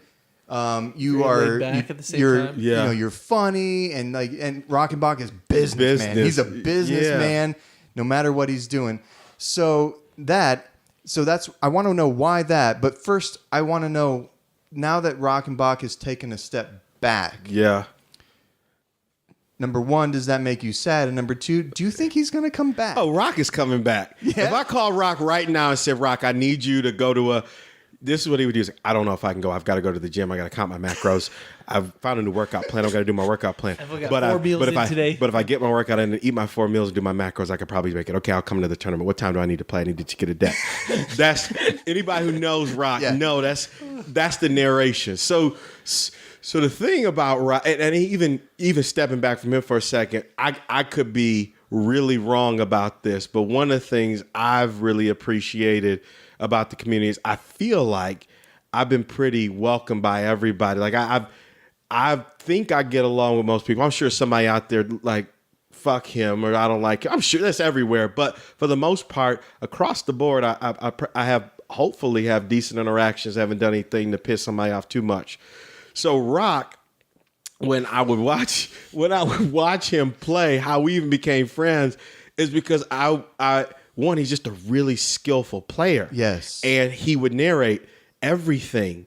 And so just by happenstance of him narrating, when he and I would play, that 15-minute window between rounds, he wouldn't stop talking. Yeah, that's where I got my respect for him because like when he would beat me and he wouldn't even, or like whatever interactions were going on, you know, like I like to make jokes and I'm fucking talking shit and he's just like business, right? He's not even fucking cracking a smile at me. No. So my first impressions of him were like not very good because we just didn't jive on the same level. But the way I come to respect him is because of his verbal vomit that would just come out of his mouth when he would talk about Magic. Like he would talk out all his plays and stuff. When you get to know him, you realize he is what you see is what you get, and it's harmless and it's innocent and he means well. The translation at time probably rubs people the wrong way. 100%. Yeah, and I can say it because that's the homie, and I would tell him to his face. I ain't saying nothing negative about him. But when you get to know Rock, he approaches everything the way he plays Magic. Like I could call Rock right now and be like, look, Rock, I need you to jump in the car with me and drive to Seattle. He'd be like, well, I got to work tomorrow. Rock, I just need you to not go to work and don't ask no questions. Like, okay, I'll be over in 15 minutes. And he approaches Magic. What a good fucking friend, dude. Right? But that's how he just is at Magic. Like, he's committed and he will understand the lines and take those lines. And you'll meet people like, it's something interesting about that way of thinking. And when he applies that to Magic, it's something to be learned from that way, like from playing. He's dedicated. He's got a one-track mind. Yes. He knows what he wants. Yes. And he has the mental ability and now physical ability to actually achieve his goals. Yeah, so shout out to Rock, dude. Congrats on your fucking biceps, bro, dude. Like, let me oil you up sometime, man. You're looking good over there. So, but yeah, so he's out of Magic right now. Yeah, he'll be back. He played in When do you think he'll be back? Rock is when we least expect it. Rock is too competitive to just be sitting idle. I bet you he's still playing online leagues. But I can guarantee if we pressed him enough, like I got him to show up to some tournament. He showed up to the championship. With me. Yeah, I brought him with me. I was like, Rock. Champs. I was like, Rock, what you doing? Yeah, you had him drive you out? Yeah, and I was like, this is what we're going to do. We're going to a tournament, and I need you to drive because I don't feel like driving. He's like, that doesn't make sense. You called him. He's like, I'm doing push-ups. Yeah, he's like, I'm on push-up 4,000. I'm doing push-ups. We'll finish your set, and then let's go. He's like, okay, fine, but I need crunches next. Yeah, we'll do them in the car while you're driving, Rock. Well, I guess I could do that. I didn't think about that. I guess in many rounds I get some crunches in. Yeah, I thought I'd do that. No, Okay. Well, you answered my question. There you go. I see. You can see it. I can see it a little bit more. Yeah, for sure. So, I mean, when we were in Seattle, I kind of asked you the same thing, and you're just he's a good guy. He's a cool guy. He's what you see is what you get. You said the exact same thing, and you're like, I'll have him do a roundhouse kick for you. Hey. And I was like, what? And I was like, yeah, I'll have him do a roundhouse kick. And you're like, Rock, I'll buy you lunch if you do this roundhouse kick. And he fucking just did it. Like without any questions. Like he was just like, all right, man, I'm doing it. Well, here's the story about the roundhouse kick. So we would go to the gym and it'd be like chest day. So chest, upper body, nothing to do with your lower body. Sure. I'm saying that for context. So we might be bench pressing. Rock would rack the weights, randomly stand up, and do a flying roundhouse kick and then reverse it on the other leg. And you got to think everybody in the gym is like, what the fuck did I just see? And he'd be like, okay, it's your turn to lift. Just straight face. Damn. And he do that all the He time. just didn't do two roundhouse kicks. Like just Yes. yeah. The Saito slap. But Yes, the Saito slap. Yes, slap. It's the rock roundhouse and the Saito slap. It's Yes. exactly- Okay, all right, so we need to look up some coverage. I bet you he's doing it under the table. The Yes. roundhouse kicks. Yes. And so to You your just see point, his legs going. Fuck. when we got to Seattle, that's when I was like, check this shit out. Walking uphill and there's a tree. I was like, Rock, kick, roundhouse that branch. Mind you, we in the rain, walking uphill in Seattle. And I think you got video. Flip-flop. I do have a video. Flip-flop And and he's gym got shorts. Yes. And he did a double roundhouse. Yeah, where else Yeah. who else do you know? On I don't. I don't know. on site can do a double roundhouse I kick don't. in the rain uphill. Both ways. I don't know. And you In ask me why the flip-flops. fuck I'm homies with Rock Nation. There's your answer right there. All right, that's it. a good point, man. Well, hopefully. I will admit, Rock was one of the most terrifying players to sit across the table. no against. shit, dude. I hated playing Rock because if I mess up once, I know I lose. Ooh, that's Yeah. a good. If you mess up once, you're done. Yeah. So David, all right, we'll go around. Who's everybody's like, damn, when I sit across from this player, I hate sitting across from I'm that gonna person. die. honestly, for a really long time, it was you. Really? No, That joke. wasn't a loaded question. I know he's gonna say that, I promise. But like, I was playing Doomsday Forever, and just anytime I would be against a Goblins player, I'm like, sweet, this is a buy. I got this. But damn, Hadley across the table, I didn't get you for years. I didn't realize that. Yeah. Damn. Every other player, I'd get a win here, win there. With you, it was straight zero. I always felt like I was just probably getting real lucky against Shame you the all the boys. There was a time. ton of people that were like my boss, Yeah. the end game boss there. For like the most recent one that I just couldn't beat was SP, dude. Like, Really? yeah. So there was like a 6-8 month period where we would play in FNMs and we would play each other a lot. You know, like we would both go 2-0 or whatever, and then we would face each other. And he just whooped my dick in every time, dude. Like every single time. Even when I was like on a positive matchup, I'm like, today I'm playing Miracles and he's on Depths and he'd still whoop my ass. Like, so there was, Jeez. that was the latest one. For me right now, I think it's Anthony Rivera. Really? Yeah, I haven't beat him. I can't remember the last time I beat him. He whooped me out of a couple Legacy Leagues. Yeah. Countless FNMs. Yeah. So yeah, Anthony Rivera is my end boss. What about you? I don't currently have a kryptonite. just But that good. But, nah, not Damn, that good. I dude, just that's- get wow. The variance of players. but- Big words, dude. No, so Rock was one person that I would always I would get lucky to meet him in the end tables and he would take me out. Rock, Nick Gill, and Kyle Hendrickson, like those were the guys that like no, it doesn't matter what format. I could never All beat right. Kyle Hendrickson. I could never beat Nick Gill. Well, he was always on Storm, which is a bad matchup. And Brian Rockenbach again, like the guy was so good. If you slipped up, if you made one mistake on turn 2, turn 5, it comes against you and he beats you, right? Yeah. So those were my kryptonites, and right now, like I play so infrequently and like randomly that I don't think there's anyone right now that yeah. But anyone on Mono Red Stompy is my kryptonite right now. Yeah, as a Depths player. Yeah, as a Yeah. Death Slayer, it's just done. Well, if you're on Blue Red Delver though, it's a little bit better. Blue Red Delver's not bad, Yeah, but you counterspell, get your Delver out, flip no, it. but those were the protect guys. it. So Nick Those are Gill, good. Nick Gill stomped me in finals of the City Champs. The next weekend though, I beat him in a PTQ in the finals. How good did that feel? Oh, dude, he was like, "You can see." I was like, "Nah, bro." And it was Living End. I was on Living End. He was on Affinity, but Nick Gill has always crushed me. And then Kyle Hendrickson, like I think I've. Oh, and Frankie Rodriguez. Frankie Rodriguez is my most recent. Like, Yeah, so- Frankie always beats me. Speaking of Frankie Rodriguez, he is he's on the team here for AZEM, and he's done a lot of work for the community, and he's a fucking great player. So Yeah. he went out to London and did not do too well. So sorry, Frankie, if you're listening But to good this. job getting that far, no man. shit, dude, that's Modern, better and than- that's not even his real format Exactly. either. Good for It's him. not Exact- form, like bro. he was just casually playing and just like, I'm better than most people. So Why He not? went 9-0 day one, no bigs. yeah. Good for him. Hey, who's your kryptonite? My kryptonite, back in the day it was Brandon Rodriguez. We used to play ice. There was a time where I would play online a little bit, and I don't even know how he would just sleeve up decks that I don't even know what it was and would beat the shit out of me and piss me off. and that made me mad. Now, Domenico. Every time I see Domenico is Man. like Wait.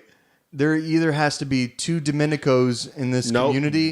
Can only be one Domenico. You mean the burn player? I don't think I've ever beat him. Ever. Here's the thing.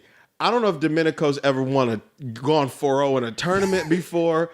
I don't think he's ever top 8 at anything. He taught me in Legacy League. He did in League. Okay. But what I do know is if he's in the room, we going to play and I'm going to lose. That's what I do know. And I'm like, you drove 2 hours to Dream Crush me. And then the party He goes 1-3 and his only win is you. Always. Yeah. And the thing is, you can't be mad at him because afterwards he's like, No, he's hey, such a good guy. can I check out your trades? Domenico, you asked me this shit yesterday. It's the same stuff. But You yeah, asked me that 5 minutes ago. let's trade Domenico. He's like, I want to put some new mountains in my deck. Domenico, you already have, you know Hey, what? with Fuck those it. summer mounds, Hadley? You have the best Summer mounds, mounds? Domenico. I'm just Why like- do you need more mounds, bro? So, but he's the one. But you want to know something? I and as a competitive person, I'm sure everybody can get down with this. Anytime I go to any tournament, I look forward to playing the toughest, hardest matchups in the room. The people who are the best. Like round 1, I want to play against Blaine. I want to play against Harry. I want to play against Matt Gossers. Like those people who are just really good at Magic. Yes. Just because as a competitor, you want to see where you stack up against those people. So Yeah. I want them to draw 7, have a good opener, and me have a good opener too, and just go head to head and get the W to say I can compete with the best of them. Absolutely. Well, that's again what we were talking about with the competition there. So we have a pretty good community here. We're going to go over some questions in a minute, but let's talk about the GP. Yeah. I mean, we've been teasing that here for a minute now. Don't tease me. I'm just gonna kind of pass it off to you here. So I think you went 10-4? 10-4, 10-4? or 11-4. 11-4. And then top 4 the MCQ the day before. So decent weekend at back the GP. to back there. Yeah. Yeah. So you did really well with goblins. So you've played goblins for a while. Yep. And so obviously you're getting rewarded now after 6 years Yeah. of playing Suffering. goblins. Yeah. So like all that torture's paid off eventually. But let me ask you this. There's so many decks in Legacy. Goblins was your first. Yep. Why did you stick with goblins when there's so many better decks out It's there? a million better decks. So and I have nothing that's going to be a revolutionary or like, oh wow. But the honest answer is 2 reasons I like goblins. Number 1 is familiar. And when you think about Legacy, familiarity and comfort and experience is staple. Number 2 is I know what I'm good at and not good at.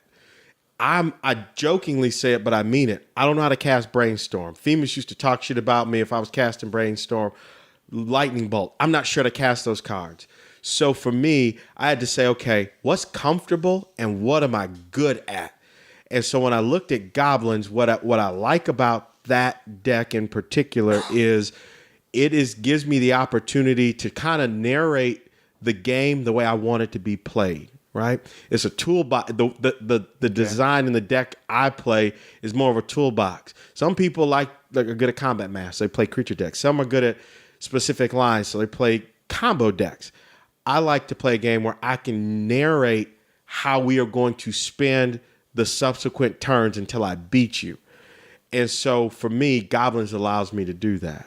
Okay. Yeah.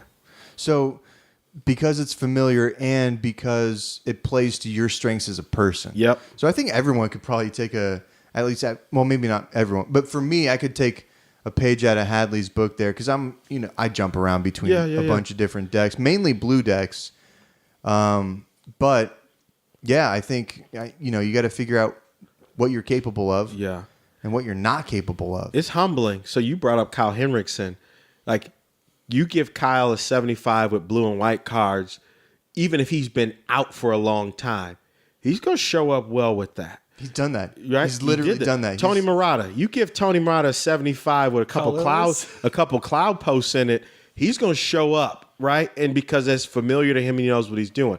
But you hand Tony a blue-white deck or hand Kyle some cloud posts, you may not have the same outcome just because familiarity and comfort, understanding, and style of play. Yeah. It's a really good point. So, like, SP, what would be your familiarity? What would be your... You know it's got to be the Dark Depths deck. Yeah, Dark that's Depths? you. It's got to be the lands decks. I feel like that hit you. And it sucks. I deviate. Like, and that's the thing. I do want to ask this, but I mean, I don't want to take away from Hadley's tournament report, but I almost think having a big collection where you want to play other decks and be the format specialist is a curse, right? If I just had Turbo Depths and I was only forced to play that, how much better would I do with that, right? Because in Niagara, I played Blue Red Delver, and I went 5-3. I hit some bad matchups, but like if I played Depths, how much, right? Like, I mean, so I don't know, but I think Turbo Depths is just my wheelhouse, and I think I just need to stick to that. What about you, David? Do you think it's Storm, Merfolk, right? It's gotta be- It's Storm. yeah, definitely Merfolk. So you tried other decks and you figured out what you were good at and you stuck with it. Yeah, pretty much. I've ventured out. I've tried to like Miracles or a Delver strategy, and like I'll get a Grixis for a while. Yeah, I did, and Delver. I'll get a couple wins here or there, but Blue Black like Stasis. Yeah. Oh, Just- I didn't know that one. yeah, that was fun. That was Yeah. a lot of fun. But I think Hadley, as a purist, he's played one deck. There was where he's at. so I got a confession. There was a point where like I mentioned, I stepped out. In a little context, I was playing in a tournament in California. They're doing deck checks. It was top 8 for it was a top 8 for some dual lands, and somehow my deck and a few other decks got stolen in the top 8. And my deck was foil at the time. That's horrible. So I lost the deck, couldn't play in top 8, and I was like, well, shit, what do I do? Was it Foil Goblins? Foil goblins. Yeah, but at this time, it wasn't as expensive as it is now, right? Of course, like, yeah. And so, but it's still, at the time, I was like, well, shit. So what I started doing was saying, okay, let me rebuild. So I bought Underground Seas, Volcanic Islands, Trops. What? And I start trying to pilot different Delver strategies. I went to Rug Delver, Bug Delver, What Blue Red. year was this? This was my first, well, it was probably 2014 for a Okay. real small window, probably a month or two. And I could not get the hang of Ponder. Like every time I pondered, I just keep it on top. I'm like, oh, all these cards seem good. But it was like, but are they helping you win? I just could never understand what I was doing with those cards. And so right now I've got a box of like Brainstorms, Ponders, Dazes. Seas, No, okay. not that. And I got away from it. So what I ended up doing was rebuilding goblins. So I went back to just normal goblins. And then I was like, I don't know if I'm going to foil it out. But then start refoiling the deck out again. Yeah, and spoiler stay there. alert. Yeah, you have a beautiful deck. Yeah. Beautiful deck. So was that the only time that you've ever thought about getting off of goblins, Yeah. or was there another time? That would have been it. So literally, someone has to steal your deck for you to stop playing goblins. And I've thought about like blue-white decks, like Stoneblade, Okay. because I think those are decks where you can control the narrative of how the game is played over time. But what I like about goblins personally is I feel like there's 2 or 3 sub games I can play if I have to. It's kind of like when you play a fighting game like Mortal Kombat, choose your character. So when I sit across from somebody, it's like, okay, if I'm playing blue-white, it's control versus control. If I'm sitting across from Merfolk, it's like I'm just going aggro beatdown.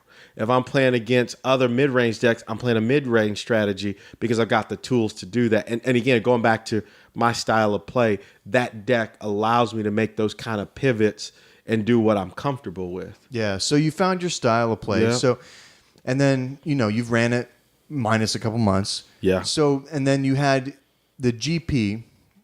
Now, when you went into the GP, everyone always already knows you had a really good finish. Yeah. So when you went into there though, knowing you're gonna play goblins, Yep. knowing the meta, right? You Yep. can look it up. You can see we have a really healthy scene here, so you get some paper reps in. Yep.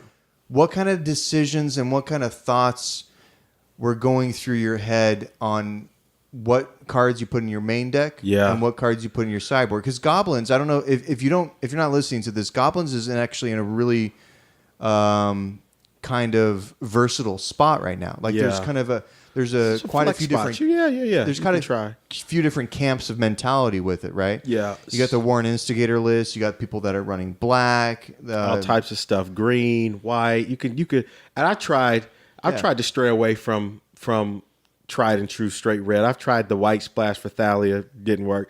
Tried green for 10th Street Hooligan. Tried black for Earwig Squad, and for me, going back to what I was comfortable with, that was it. So going into this GP, I went back to actually the match I lost to Andrew Cuneo. And when you watched it, you just look at how he's playing and how I'm playing. You'd say, oh, he peeled like a champ. But I started to look at that to say, all right, and when I lost to Saito, I said, what are some things I need to do different or learn from? And so I started to think about, for the next GP, like when we went to Japan, I didn't make too many changes. I ended up dropping. I made day 2, but dropped because I wanted to go see Mount Fuji.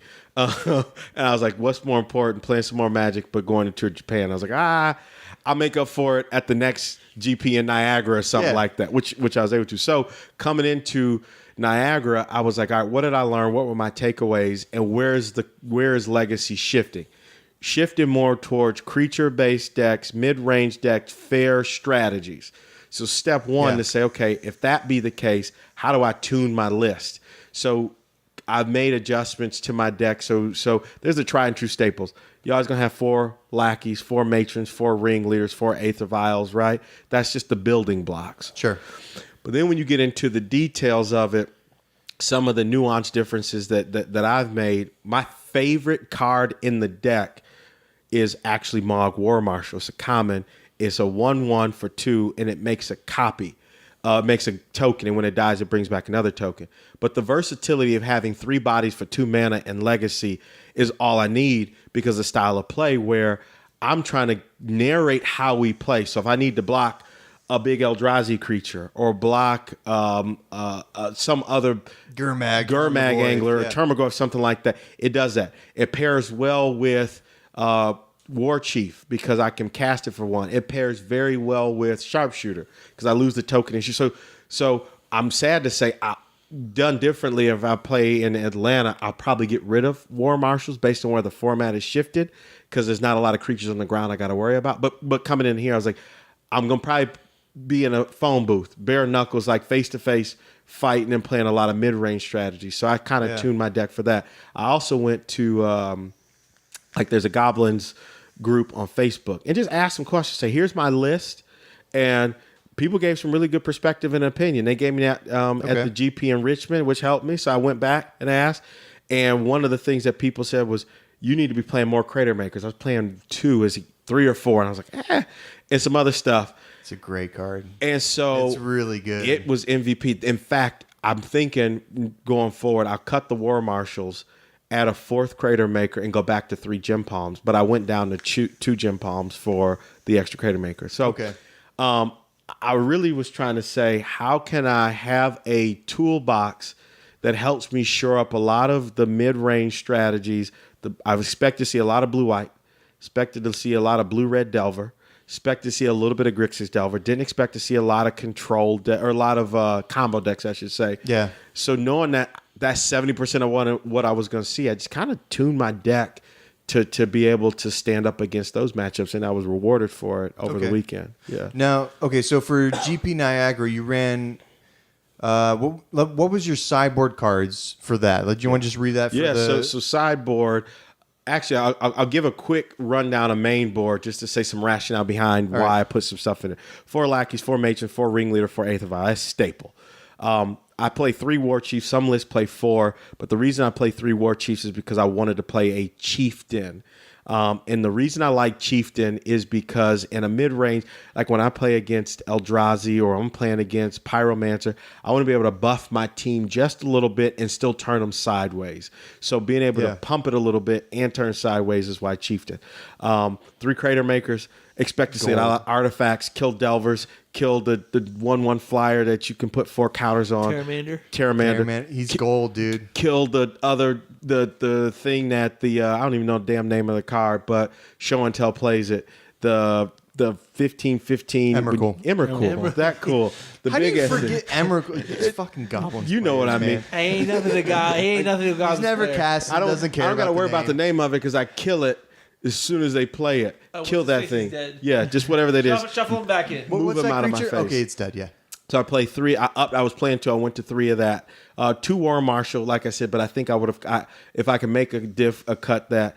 2 Pile Drivers. Now, I've had a love-hate relationship with Pile Driver. Yeah, Like, I've heard that people are subbing those out for Legion War Boss now. anything. It's arguably, in my mind, the worst card in the list, but it's a Okay. necessary evil because sometimes when you play against Storm, you just got to be able to say, I need to win on turn 3 or 4.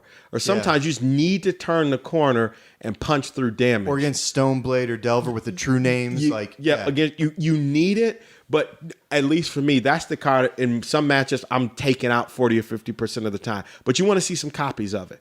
1 Trash Master. There's an argument, some folks, and why not 2? And I'll get to that in my sideboard, but that card's just really good to buff the team. Mog Fanatic is another one that I didn't originally have, but I added it when I went to Richmond, and it paid dividends because the synergy with Sharpshooter to be able to turn sideways, but like I remember killing 2 or 3 Jaces over the weekend where I attacked with a Ringleader and a Mog Fanatic where Jace was at like 3 or 4 loyalty or something like, or 4 loyalty, and be able to get it down to 1 and then kill it with the Mog Fanatic. Yeah. So that card has just really paid dividends. Sharpshooter, I would say Sharpshooter was my MVP for the entire weekend. I play a Cranko. That's another one that there's some speculation say, do you need it or not need it? But I just feel like It goes it's again. really good with Legion War Boss. Yeah, if you're in that camp of thought. And sometimes you just need to go wide. Sometimes you just need to shore up the ground and go wide. When you're playing Pyromancers, you're playing against blue-white decks where they're making monk tokens, and you just want to be able to have some stand power. Siege Gang Commander, you just need that. Skirk Prospector. How many Siege Gang? One? Just Okay. one. 1 Skirk Prospector, 1 mainboard Sting Scourger. That's really good in just tempo to be able to bounce something to keep the party moving. Yeah. And then a Goblin Chain Whirler. That card actually did a lot of work, and there was a lot of questions to say. It's hard to cast off of 3 red mana, but in Storm Chain Whirler, remind me what it does. deals 1 to every creature, every creature your opponent Yes. controls, one to the Planeswalker, and opponent. 1 that I'm playing a Storm matchup. They comboed out, made a whole bunch of 1/1s, and I go Chain Whirler. Somebody makes a lot of Monk tokens, Chain Whirler. Pyromancer tokens. It just against Planeswalkers. It comes and it's 3/3 first strike. So when you pair it with Chieftain to make a 4/4 first strike, and That's big. or Gurmag Anglers on the board, and you have that out with the first strike and a Mog Fanatic. Like, well, shit, I can't attack. You got a Gurmag that Or can't attack Sharpshooter. or block, and so it does Yeah. what it's supposed to do. Yeah. So main one board, of those? just one. Okay. Yeah. So sideboard. So I'll give a commercial quick to say. So I got 1 Vortex Leash, 1 Warping Whale, 1 Sting Scourger, 1 Okay. Pyrokinesis, a Thorn of Amethyst, Okay. 2 Chalice, 1 Damping Sphere, 2 Pyroblast, 1 Relic, 1 Blood Moon, 2 Mindbreak Trap, and a Tormund Crypt. So sideboard is all over the place. Yeah. So why? Yeah. Like, you don't have any So cantrips, and most of those cards you cannot tutor out with a nothing. matron. So yeah, so I'll give a little context to say why each. So Bortusk Liege. that's actually- weird. Like, Female. does that seem weird to anyone else? I get questions Yeah. about it all One-ofs the and time. shit? Yeah. I get questions about it all the time. But again, the style of goblins I play is more toolbox to help me control the narrative of how I'm playing. So for me, each piece is an opportunity for me to say, how do I dictate what's happening and when over subsequent turns?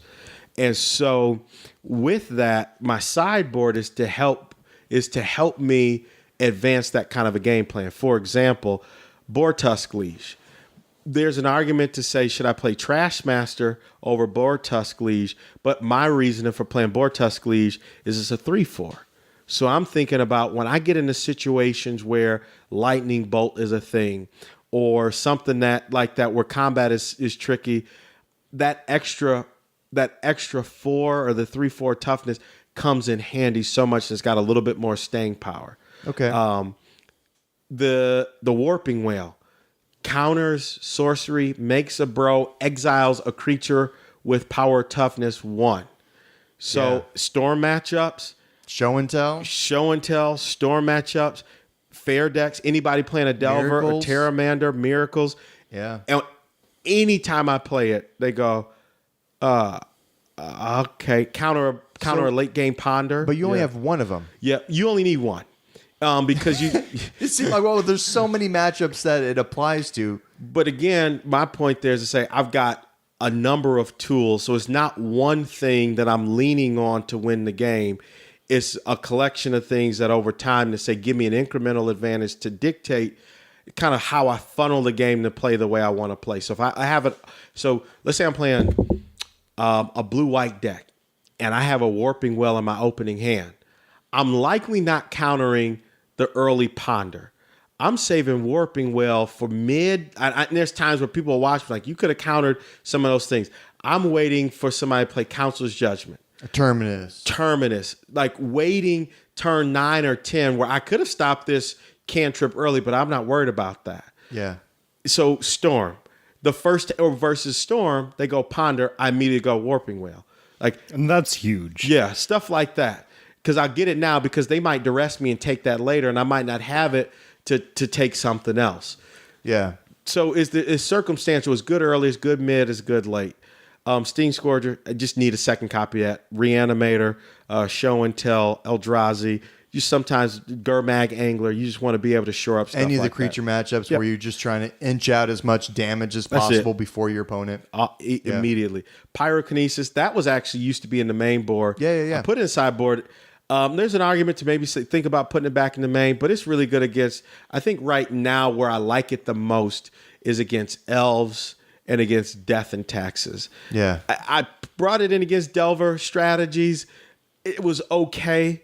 But the where- 2-for-1 kind of hurts. yeah, where it really shows up, the staying power, like where it really does work is against D&T, is against elves. Elves where kind they of shit matchups. out their hands, or D&T where they're playing off the top, like, and they have 3 creatures out or whatever.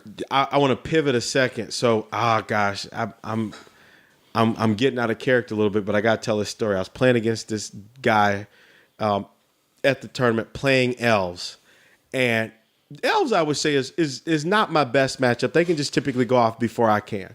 So game 1, he rolled me and he was talking shit too when he sees us play. He's like, "Oh, goblins!" He literally laughed in my face when he says playing goblins. So he beat me like turn 3, game 1. Okay.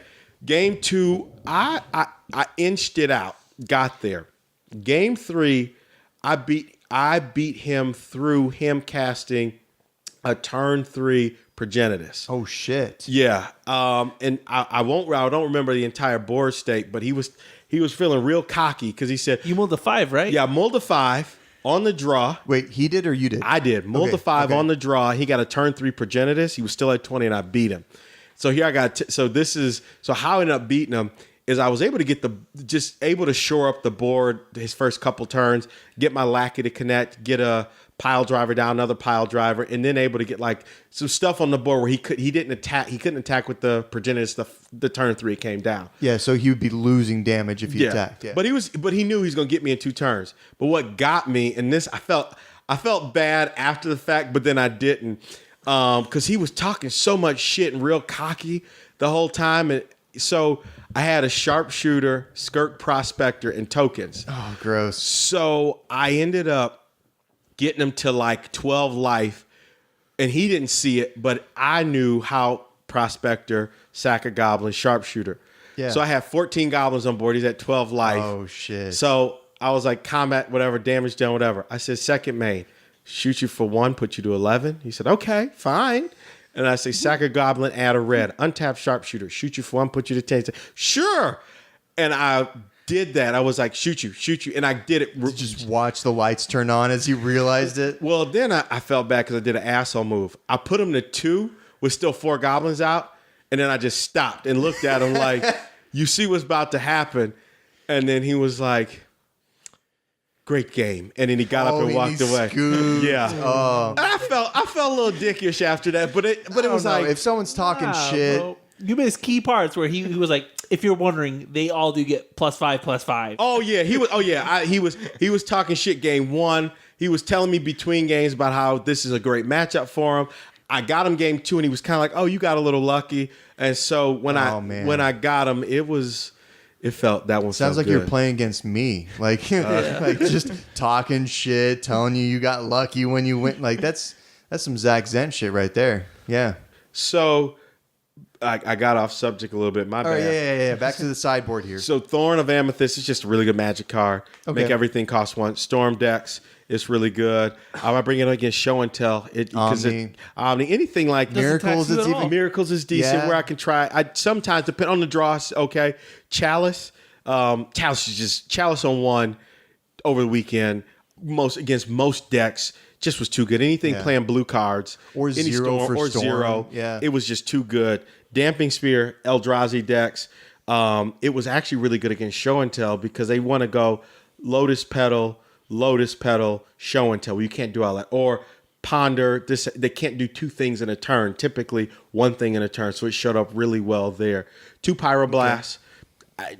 It's a lot of blue, so there's no surprise there. The thing about Pyroblast is I try to wait to save it as much as I can to counter Jace or True Name Nemesis. And I don't give a shit about Brainstorms. I don't give a shit about the Ponders. I try my best to say, and it's tricky because it's like times where you would think, stop what they're doing. I'm like, those cards aren't beating me. I just need to stop the shit that's going to stop what I'm trying to advance. Yeah, because you can cloud up kind of the board state or whatever. Like if you're cantripping, you don't care that much, So you need to hit the big boys that are going to come down and win. Yeah. Yeah. 1 relic. I had 2 relics, but I put 1 relic, 1 Tormod's Crypt, just because it's just to loosen up my mana. So sometimes I just need to be able to, against Red Black Reanimator, if I can't cast the relic, just be able to put the Tormod's Crypt and just be able to get busy. 2 Mindbreak Traps. Mindbreak Trap, huge against elves and Storm. Yes. Most people don't even think about that, but I bring that in against elves. That's how I was able to win game 2. Even Omni, dude. Yeah, he was trying to, and they bring that in against, he was trying to go off, and he did something, and once he cast, he went creature, he did something, he tried to go Glimpse, and I went Mindbreak Trap, and he was like, oh. Yeah, even Black Red Reanimator too. Yes, Like I bring it in against that because it's a bad matchup. there's a Lotus lot Petal, of- Dark Ritual. Anything, Exactly, Mindbreak Trap, and then 1 Blood Moon, right? Because it's just sometimes you just need that Because to you just show. want to fuck people sometimes. Grixis decks is really good. Eldrazi deck. Lands. It's good against lands. I even brought it in over the weekend circumstantially against D&T, which I don't normally do, but somebody had an interesting build where they would just play 1 or 2 planes, and I was like, I think I can blow up all their Aether Vials, which I did, and drop a Blood Moon. And this guy died with 7 really good cards in hand, but no way to get him out. And that I don't advise. That's pretty great. But do you run the Goblin Settler too? no, I don't play that card. Okay. Too expensive for me. It's not my type of card. That's spicy though. Yeah, it's a good one. Yeah, I know Dan Ford really likes That's- Goblin Settler. That's There's his no jam. foil of it either. There's not. There's only that Oh, one hey. printing, right? Speaking of foils, did you get any foils in the night? Hey, I finally a second time refoil into my deck. I had, for anybody who's been playing against me, I had all but 1 Mercadian Mask with Schadenport foil. I had one of the broke bitch foils. Yeah. And so House at pour. the house pour, so it was embarrassing because I sit down and play against people, and they would look at it because it's like I go port. She's like, "That's not a port. That is a port." And so I was like, I got to get this shit cleaned up. I was looking house pour because it had all these foils. How much are they now? The Martini Mask ones. Between 500 and 600, but I was able to get a pretty good deal on that. Was pretty used, but now I'm not legit. bad, though. I'm legit. Like Mercadian Mask foil ports. There you go. So dude. I'm balling. I'm not house pour no more with my goblins deck looking. It's like a car missing a rim is what it felt Yeah, like. you get the hubcap fell off. Yeah. Yeah. Same when I was playing Grixis Delver and I was foiling that out, it would bug me when I didn't have matching foils. All right, back to the GP though. So we went over some of your sideboard tech. Yep. Now, were you rewarded for some of those choices that you made? I mean, Yeah. obviously you went 11-4. So what were some of the memorable matchups that you had there? Yeah, so one that made me kind of proud. I was playing somebody playing a blue Joe Bernal in one of my matchups, and I beat him in 2 games, and it didn't even feel like we were playing Magic. Cards were just lining up in my favor. But what I liked about the matchup was after it was over, we just had a conversation. He was like, I just felt like I could never get my game plan established. Like I was just doing what you wanted me to do. And for me, it's like perfect. That's exactly That's what I the wanted to style of happen. play I wanted to play. I was playing somebody else. I was playing in the top 8 of the MCQ, and my opponent he started off strong, like turn 1 Delver, turn 2 Pyromancer, and he was going He off. had it. It was actually to get in the top 8 of the MCQ. Game 3, he was going, and I navigated the game to a place where I was able to just start to get back. I was at like 4 life. But I challenged on 1, so he couldn't play Lightning Bolt. I was like, okay, now I know I won't ever lose to Lightning Bolt. If he's got an Abrade, by the time he casts Abrade, right, so I'm navigating the sequence. Yeah. And after the game was over, I won, and one of the judges said, because I top decked something 9 turns earlier, that really helped. And I was like, oh, I got so lucky doing this. And one of the judges was like, yeah, and they said, like, yeah, we had no idea that you got lucky. You showed nothing all game. And the opponent across from me was like, yeah, the way you played and how stoic you were really kind of, he didn't say upset him. He said just really kind of impacted the decisions I made because you always played like you had it. And there was times I didn't, but you had to play. And that felt really good to say, again, whether with the cards or without the cards, being able to navigate or narrate how the game would be played with the style I wanted. That's an important, being stoic is important if you're playing combo or blue. It's that poker face. But I guess it's important when you're playing non-blue stuff as well. Because most of the time when you're thinking about someone being stoic and like contemplating or whatever, it's like the Miracles player. It's someone who's playing blue or that's going to have an answer to what you're doing. Yeah. But, having that poker face is key. So I was also pretty fortunate that like in my corner for the weekend, so Joe Lassetta and I roomed together. And so he was pretty much, he got knocked out early day 1 in the MCQ. So he just literally was watching me play every match and was tweeting about it and logging notes for me.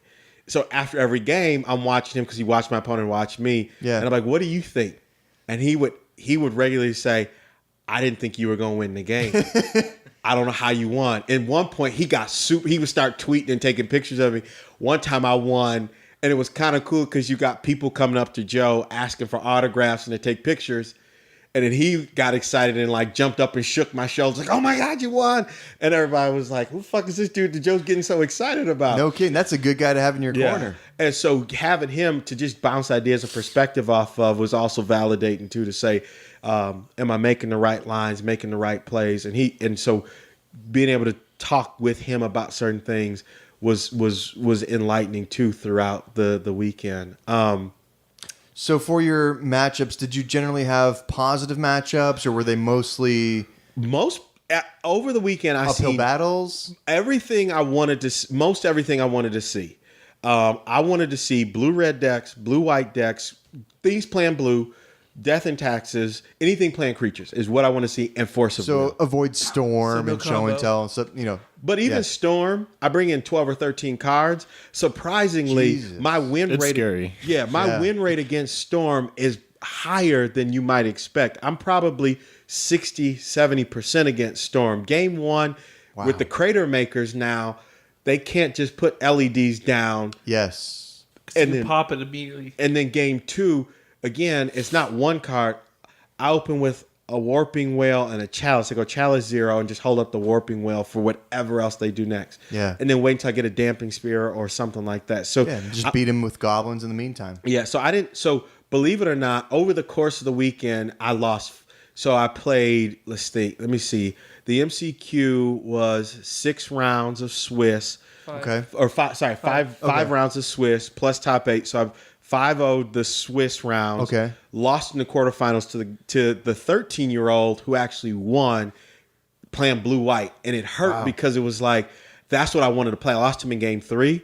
And I would have played, it was a guy who's like number 2 on the leaderboard at SCG playing D&T. I was like, this is it. I'm going to Barcelona. Yeah. But it was like, the same. I'm like, God damn it, I'm bridesmaid again. I just lost to Andrew Cuneo for my winning in for Pro Tour.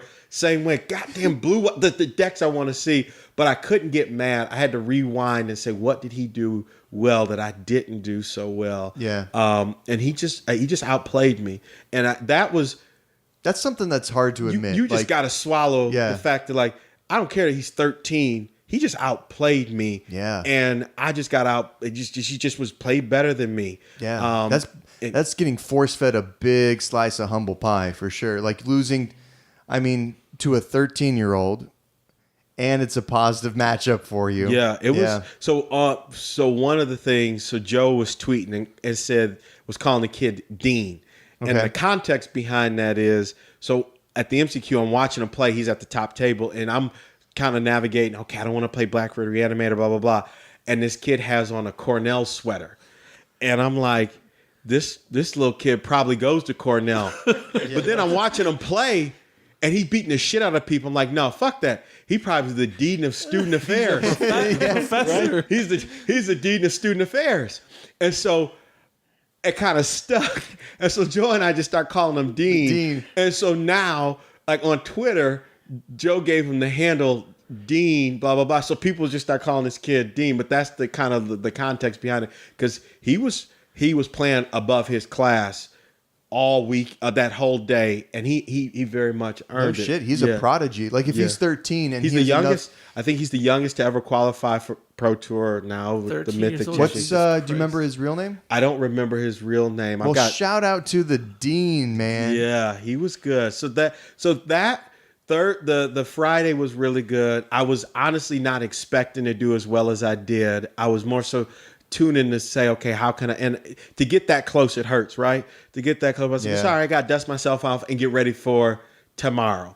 And so I did decent. Did at the tournament. The match I think I was most proud of, I was playing against somebody playing blue-white, game 3. I only was on the play out of all of the matches I played over the weekend. So 15 rounds over the GP plus 7 rounds the day before. So 22 rounds of Magic. I was only on the play 3 times. Wow. So it was on the draw, and I counted. So it was on the draw a lot. So that's some bad luck. Yeah. Yeah, because with goblins, you want to get them on. I want to go. Yeah, you want to Cavern Lackey, get busy. Exactly. Yes. Yeah. And that wasn't happening a lot, but I couldn't let that get me out. I was like, okay, so how? So again, that to say, if I'm on the draw, how do I win versus when I'm on the play? So I was playing my opening hand against like Blue Red Delver. I opened and had Cavern, Double Lackey, some other shit on the play or on the draw. Like, this ain't good enough. It's not. Yeah. So ship it. Whereas that, like, I can go. I need some other tools. So Something more reactive. Yeah. So one matchup that I was really proud of, I was most proud, guy playing blue white, a game 3, and game 2. Let me back up.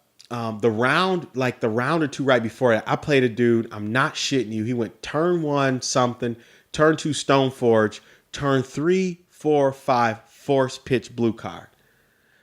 Jesus. And I was like, okay. And he laughed when he did it the 3rd time. He was like, yeah, I just kind of drew all this shit. I won that match. Yeah. I won that game and that match. I was like, I somehow still navigated it. The next round or 2, I'm playing somebody else playing some blue white. And I just continued to sculpt the game in a way where I was like, what does he have in hand? And I put him on Force Blue Card Zealous Persecution. And the reason I put him on that is because games 1 and 2, I didn't see. He was playing straight blue-white. Game 3, he fetched an Underground C and said, go, with his the Stoneforge up. And he also had a Battle Skull in hand. I'm like, all right, something ain't right. He didn't just say fetch, go for no reason. Like, what could he have? It's not Fatal Push. It's not swords. He would have did so. In my mind, I'm saying, okay. And he's got cards he's not playing. He would be playing them. I'm like, he kept in force. So it's like he's got force blue card because he ain't cantripping.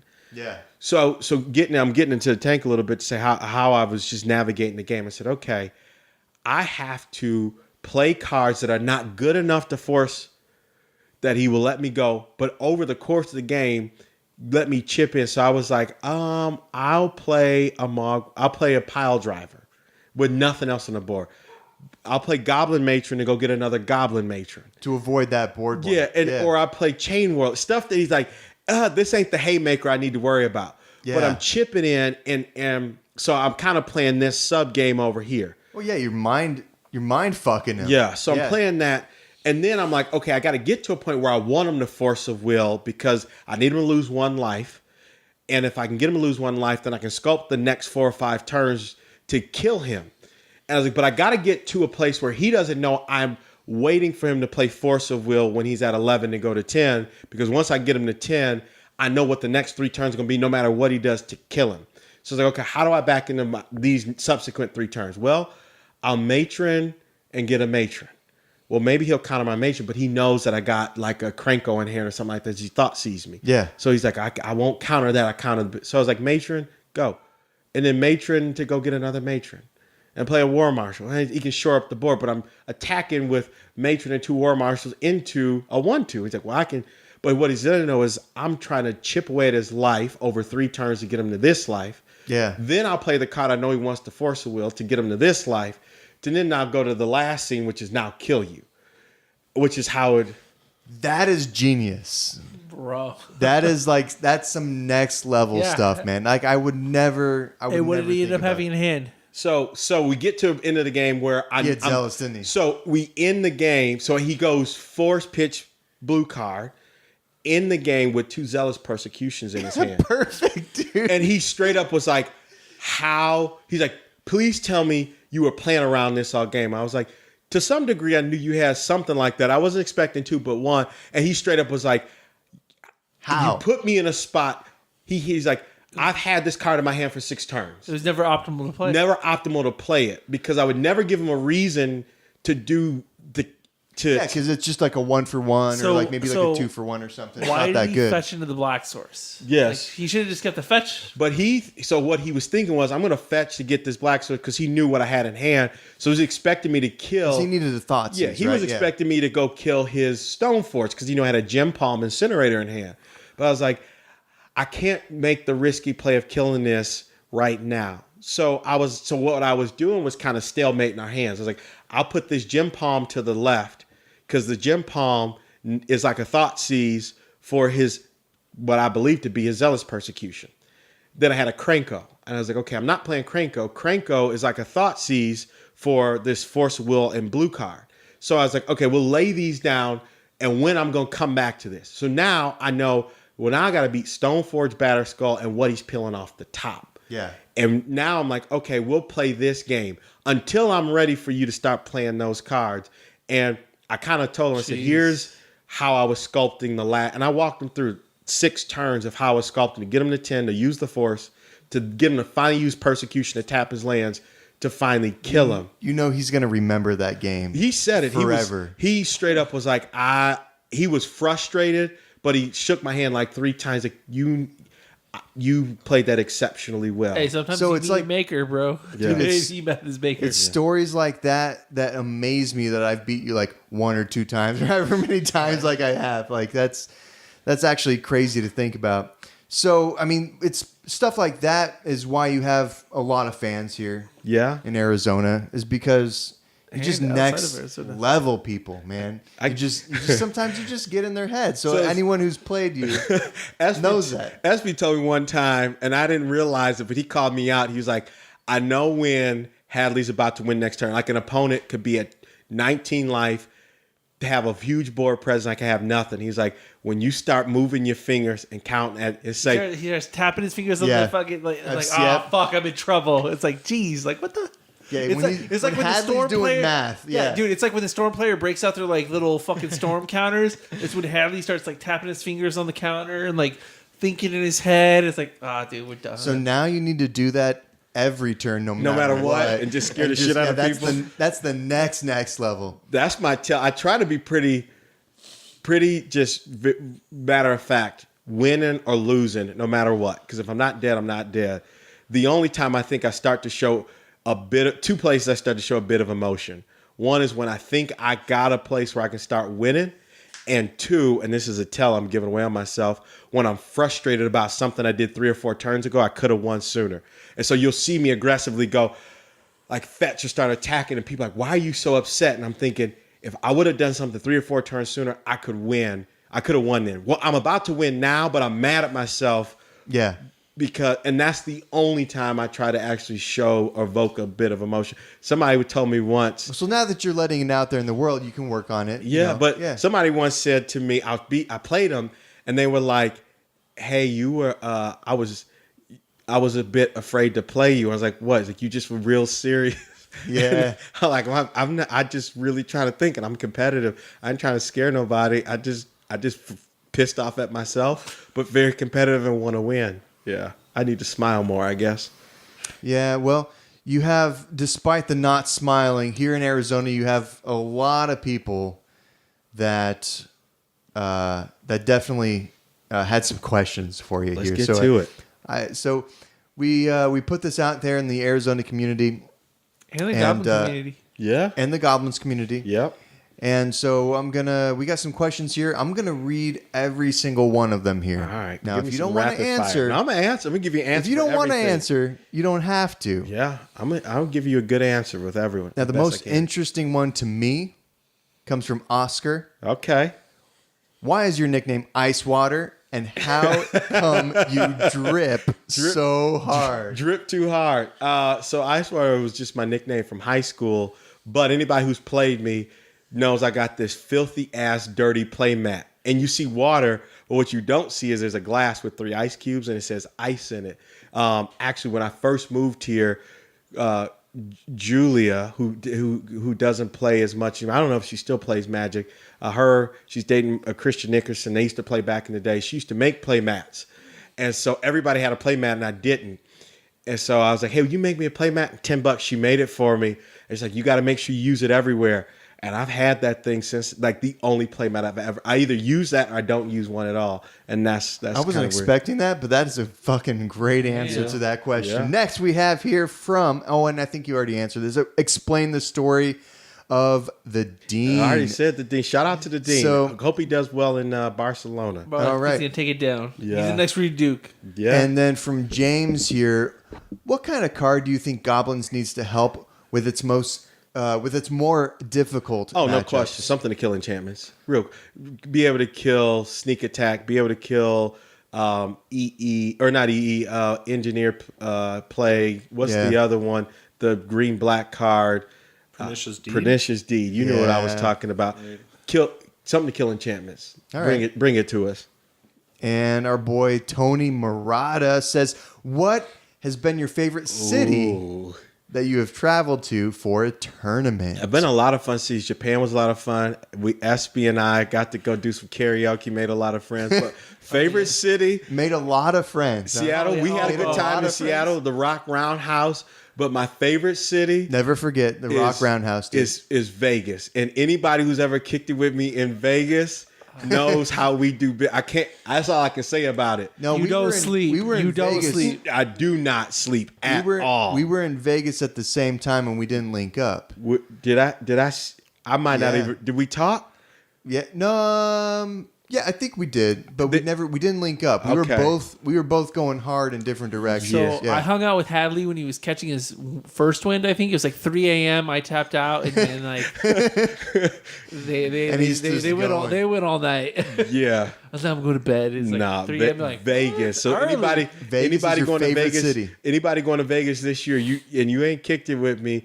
We don't sleep. We just go. We do have it. a good time. So Robert says favorite goblin and why? Favorite is Mogwar Marshall, and I mentioned that. I Yeah. just like the utility of it. Even though I'm probably will divorce it for the Atlanta GP, but Sad. hands down, if not that, Sharpshooter right now is probably just the versatility so good, and how dude. many I went on the back of that card more than I'm probably supposed to. Yeah. It's just really good. Yeah, you've blown me out when I was on Delver and Elves. Like you've blown me out with Sharpshooter multiple times. Now from, I'm sorry if I mispronounce your first name here. Nohea. Yeah. no, hey, Nohea, Steve. I'm sorry, Nohea. Are you the greatest Goblins player in the world after Femus? I mean, that's. I take that as a compliment. I've seen Femus pilot Goblins successful. Like I said, he's won an SCG Famous one of those dudes. You just hand them a 70. It's few people. You hand them a 75, and they gonna pilot it to success. He's one of those people. So I don't know if I'm the greatest, but if somebody says I'm second to him, Dan Ford I think plays very well. So I don't mind being. I don't care about being second to anybody. All I can worry about is how good am I when I sleeve up my 75. All right, that's a great answer. Do you think Nohea? Nohea, do you think he meant that as a dig or a compliment? It's a compliment. Right, both. Here's what I will say. All right. Here's what I will say. You sit me down across from anybody playing goblins, I will beat them. Hey, wait, real quick. How is that mirror? Oh, I win all the time. And I'm not saying it confidently. Anybody who sat across. So Killian was on Goblins for a while, and he would give me a good go. Dan Ford and I have played a few times, but I've got both of them. I just got so many reps and experience with that 75. I just feel so. If you want to put Femus across from me, if you want to put anybody across from me and sleeve up 75s, I'm now confident here's the I'm question: taking it if down. you and Femus were playing the same 75, how confident are you? If we played the same matchups, No. same 75 across from each other. Oh, Yes. I'm beating them, no question. Oh, All right. I hope he's listening to this, and if ever there's a time we can do it, I want him to hear it. Anybody sleeving up goblins across from me, I feel confident. That's a challenge, Femus. Anybody want to step up to the plate, I'm ready for it. Now, Brandon Rodriguez, which you mentioned before, I think, Yeah. probably the same guy. Which Gristle brand is your favorite, and why? Follow up. If Brooks Brothers went out of business, where would you shop? All right, so there's two stories here. So Gristle Brand, anybody who know Brandon Rodriguez, big ass dude with a lot of tattoos, and he literally looks like Gristle Brand. So we were in L.A. or Vegas, always in Vegas. Click on his Facebook. Always in Vegas, and somebody's like, "You look like Gristle Brand." So that's his nickname. And so Brooks Brothers. He looks a little Gristle Brandy. He's a grizzly dude. A little gristly. And so he always gives me shit because anytime I travel to a different city, no matter where I'm at, I always take a break to find a Brooks Brothers to go find some work clothes, to find a new tie or a new dress shirt or something like that. All right. Yeah. I went to one in New York. Actually went to see Brandon. I was in New York this last weekend after Niagara, I think, or something like that. Found a Brooks Brothers. They served champagne and macaroons. I felt kind of high class with a backpack full of magic cards while I'm in the Brooks Brothers. Shit, dude. Yeah. All right, you got to look good, right? Have to. Jesse James Adams says, "What's your favorite splash color and why?" None. I've tried it all. I tried the white with Thalia, and it just didn't work because there would be times where I would have one plateau, they wasteland, and I got cavern. I'm like, well, I guess I got to name human and not goblin. I've tried green with 10th Street Hooligan, but now you got Crater Maker. You don't need it. I tried black, the Earwig Squad, and Grenzo and some other stuff. Didn't like it. Straight red for me is the way to go. You haven't tried blue yet? Next question. I got a question for you. Is it goblins? Is it the future? Is it goblins? Is it goblins? You like that one? Oh my goodness! Stop All right. it. All right, I'll shut the fuck. Okay, so David Rocchini asks, true or false, is Brainstorm the hardest card to play in Legacy? I think so. What do you guys think? I think Brainstorm and Lightning Bolt are just two cards that just take a lot of thoughtfulness. Well, I think Brainstorm with a fetch is easier to play than Brainstorm. I don't know. Ponder is also hard. Yeah. David, what do you think? Cantripping is very difficult. Yeah. I honestly have more trouble with Ponder because I'll always just save Brainstorm for that moment that just is needed, but resolving early ponders. Yeah. That's very difficult. You don't know how the game's going to change. Exactly. You commit to your next few turns with Ponder. Yeah. so there was one time where you told me, and I remember this. I don't know if you remember this, though. Uh-oh. Right? No, it's good. It's good. Don't worry. So, like, we were playing, and, like, I think we were talking about blue and, goblins and whatever, and you're like, yeah, I just can't get behind blue. I can't cast Brainstorm. And I was like, yeah, sometimes it's, there's tough moments, whatever, but I pretty much just jam it. And you're like, good players play a turn one Brainstorm, and then, like, you said something like, but then great players play it. Oh, I remember what I said. What was that line? So I say, there's three ways. There's three levels of brainstorm. Like like good players play brainstorm on the play. Great players play it on, good players play it on their turn. Great players play it on their opponent's turn, and exceptional players play it on their turn. And so there's good players who play it because it's on their turn. Great players who play it on their opponent's turn. But the exceptional players know how to play it on their turn. There's a distinction between a good player playing it on their turn and an exceptional player playing it on their turn. Yes. There's three levels of I just cast. If it's in my hand and I have mana, I just I cast feel like it. brainstorm's a card you just wait until you need it. You know, you watch With Delver, I just fucking cast that you watch shit. Fuck it. Rockenbach or Gary Wong with a brainstorm, and you see the difference between good, great, and exceptional. Oh, yeah. I just don't have self-control, and I want to see 3 cards. All right, so next question here from Brad Young, which I haven't seen around in a while, man. He If lives you're in listening. Boston. Oh, yeah. Okay, never mind. Okay. So he says, what is... You're a goblin, Brad. That's it. You are, for asking me what is a goblin. You're a goblin. And then finally, to wrap it up here. Now I have a question. Go ahead. I'll save Okay, it for all right, last. go ahead. No, go ahead. How much does Brixton pay you to wear their shit? I wear Brixton when I'm not in work clothes and Brooks Brothers when I'm in work clothes. Yeah, what does your What shirt is say? it about Brixton? Brixton. I What just does your like hat this. say? Is it a hard Brixton. X or a soft X? I guess Brixton. I don't know. Brian Kinsman wanted to know. He wanted to know. Soft X. I didn't know there was a soft X. Me either. We don't answer questions from Brian Kinsman Oh, yeah, on this he's, podcast. Yeah, We'll just edit this out. Yeah, Sorry, Brian. What's We up don't with even Brixton, say his man? name. I just like I rock some Brixton myself, but I diversify. But you're pretty dedicated. Anytime you see me outside at a tournament, I'm probably always wearing a Brixton hat. Always. I got and always you're with the socks and the The sandals. wool sock. I'm wearing the them wool, right oh, now. yeah. The socks and Those are the socks Birkenstocks. you beat me in, motherfucker. Always the socks and Birkenstocks. That's my jam. Fucking traumatic Birkin socks. incident. So you can't wear those socks around SB anymore, man. Look how you reacted to Triggered, him. bro. PTSD. Yeah, I'm pretty sure those are the socks These you are beat the me in. ones.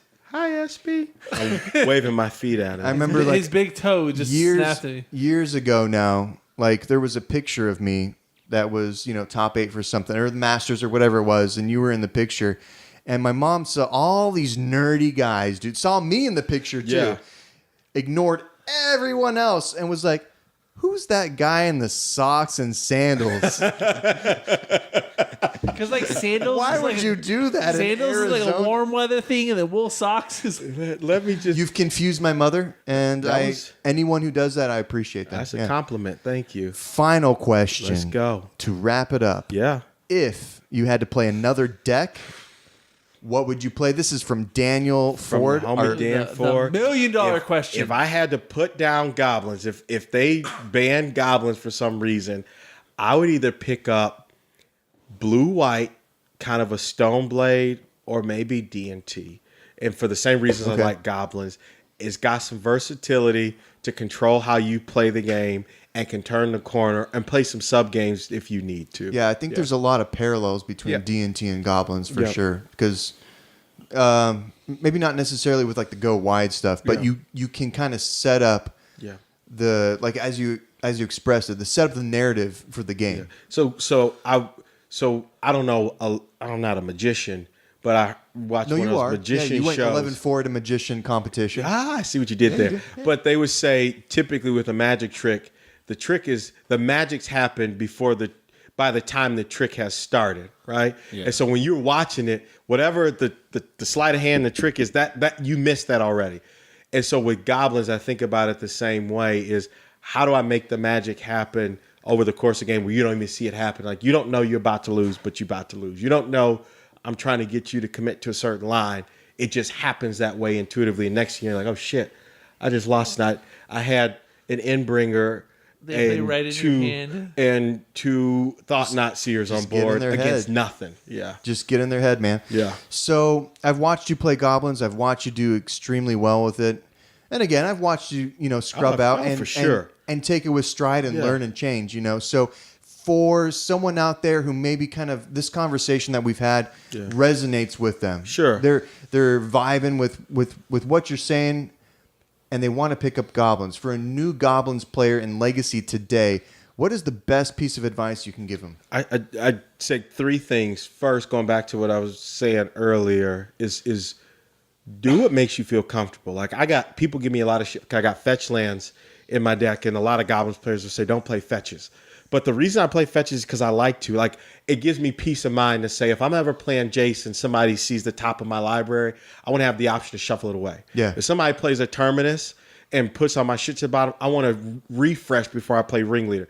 That's probably a 1%. I was playing a matchup where it was late. I mean, it was like turn 30, 35.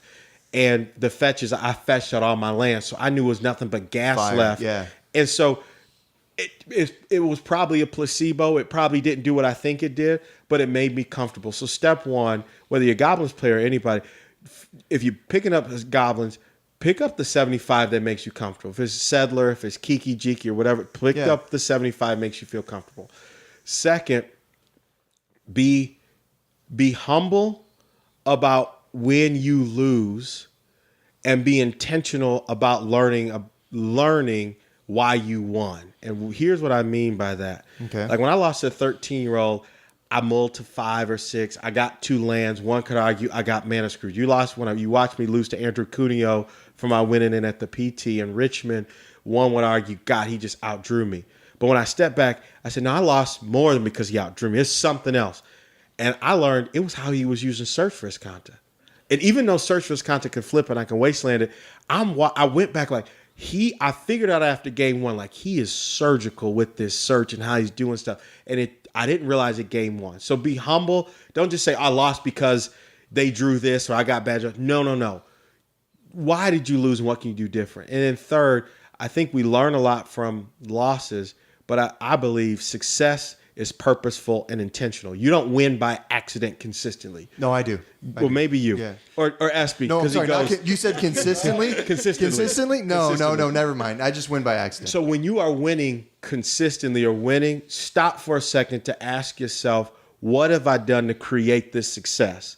How do I replicate it to become more intentional? And what can I do so that I am having this success more quickly, more often? So with Goblins, I always say, my objective is to get my opponent to 0 as fast as possible.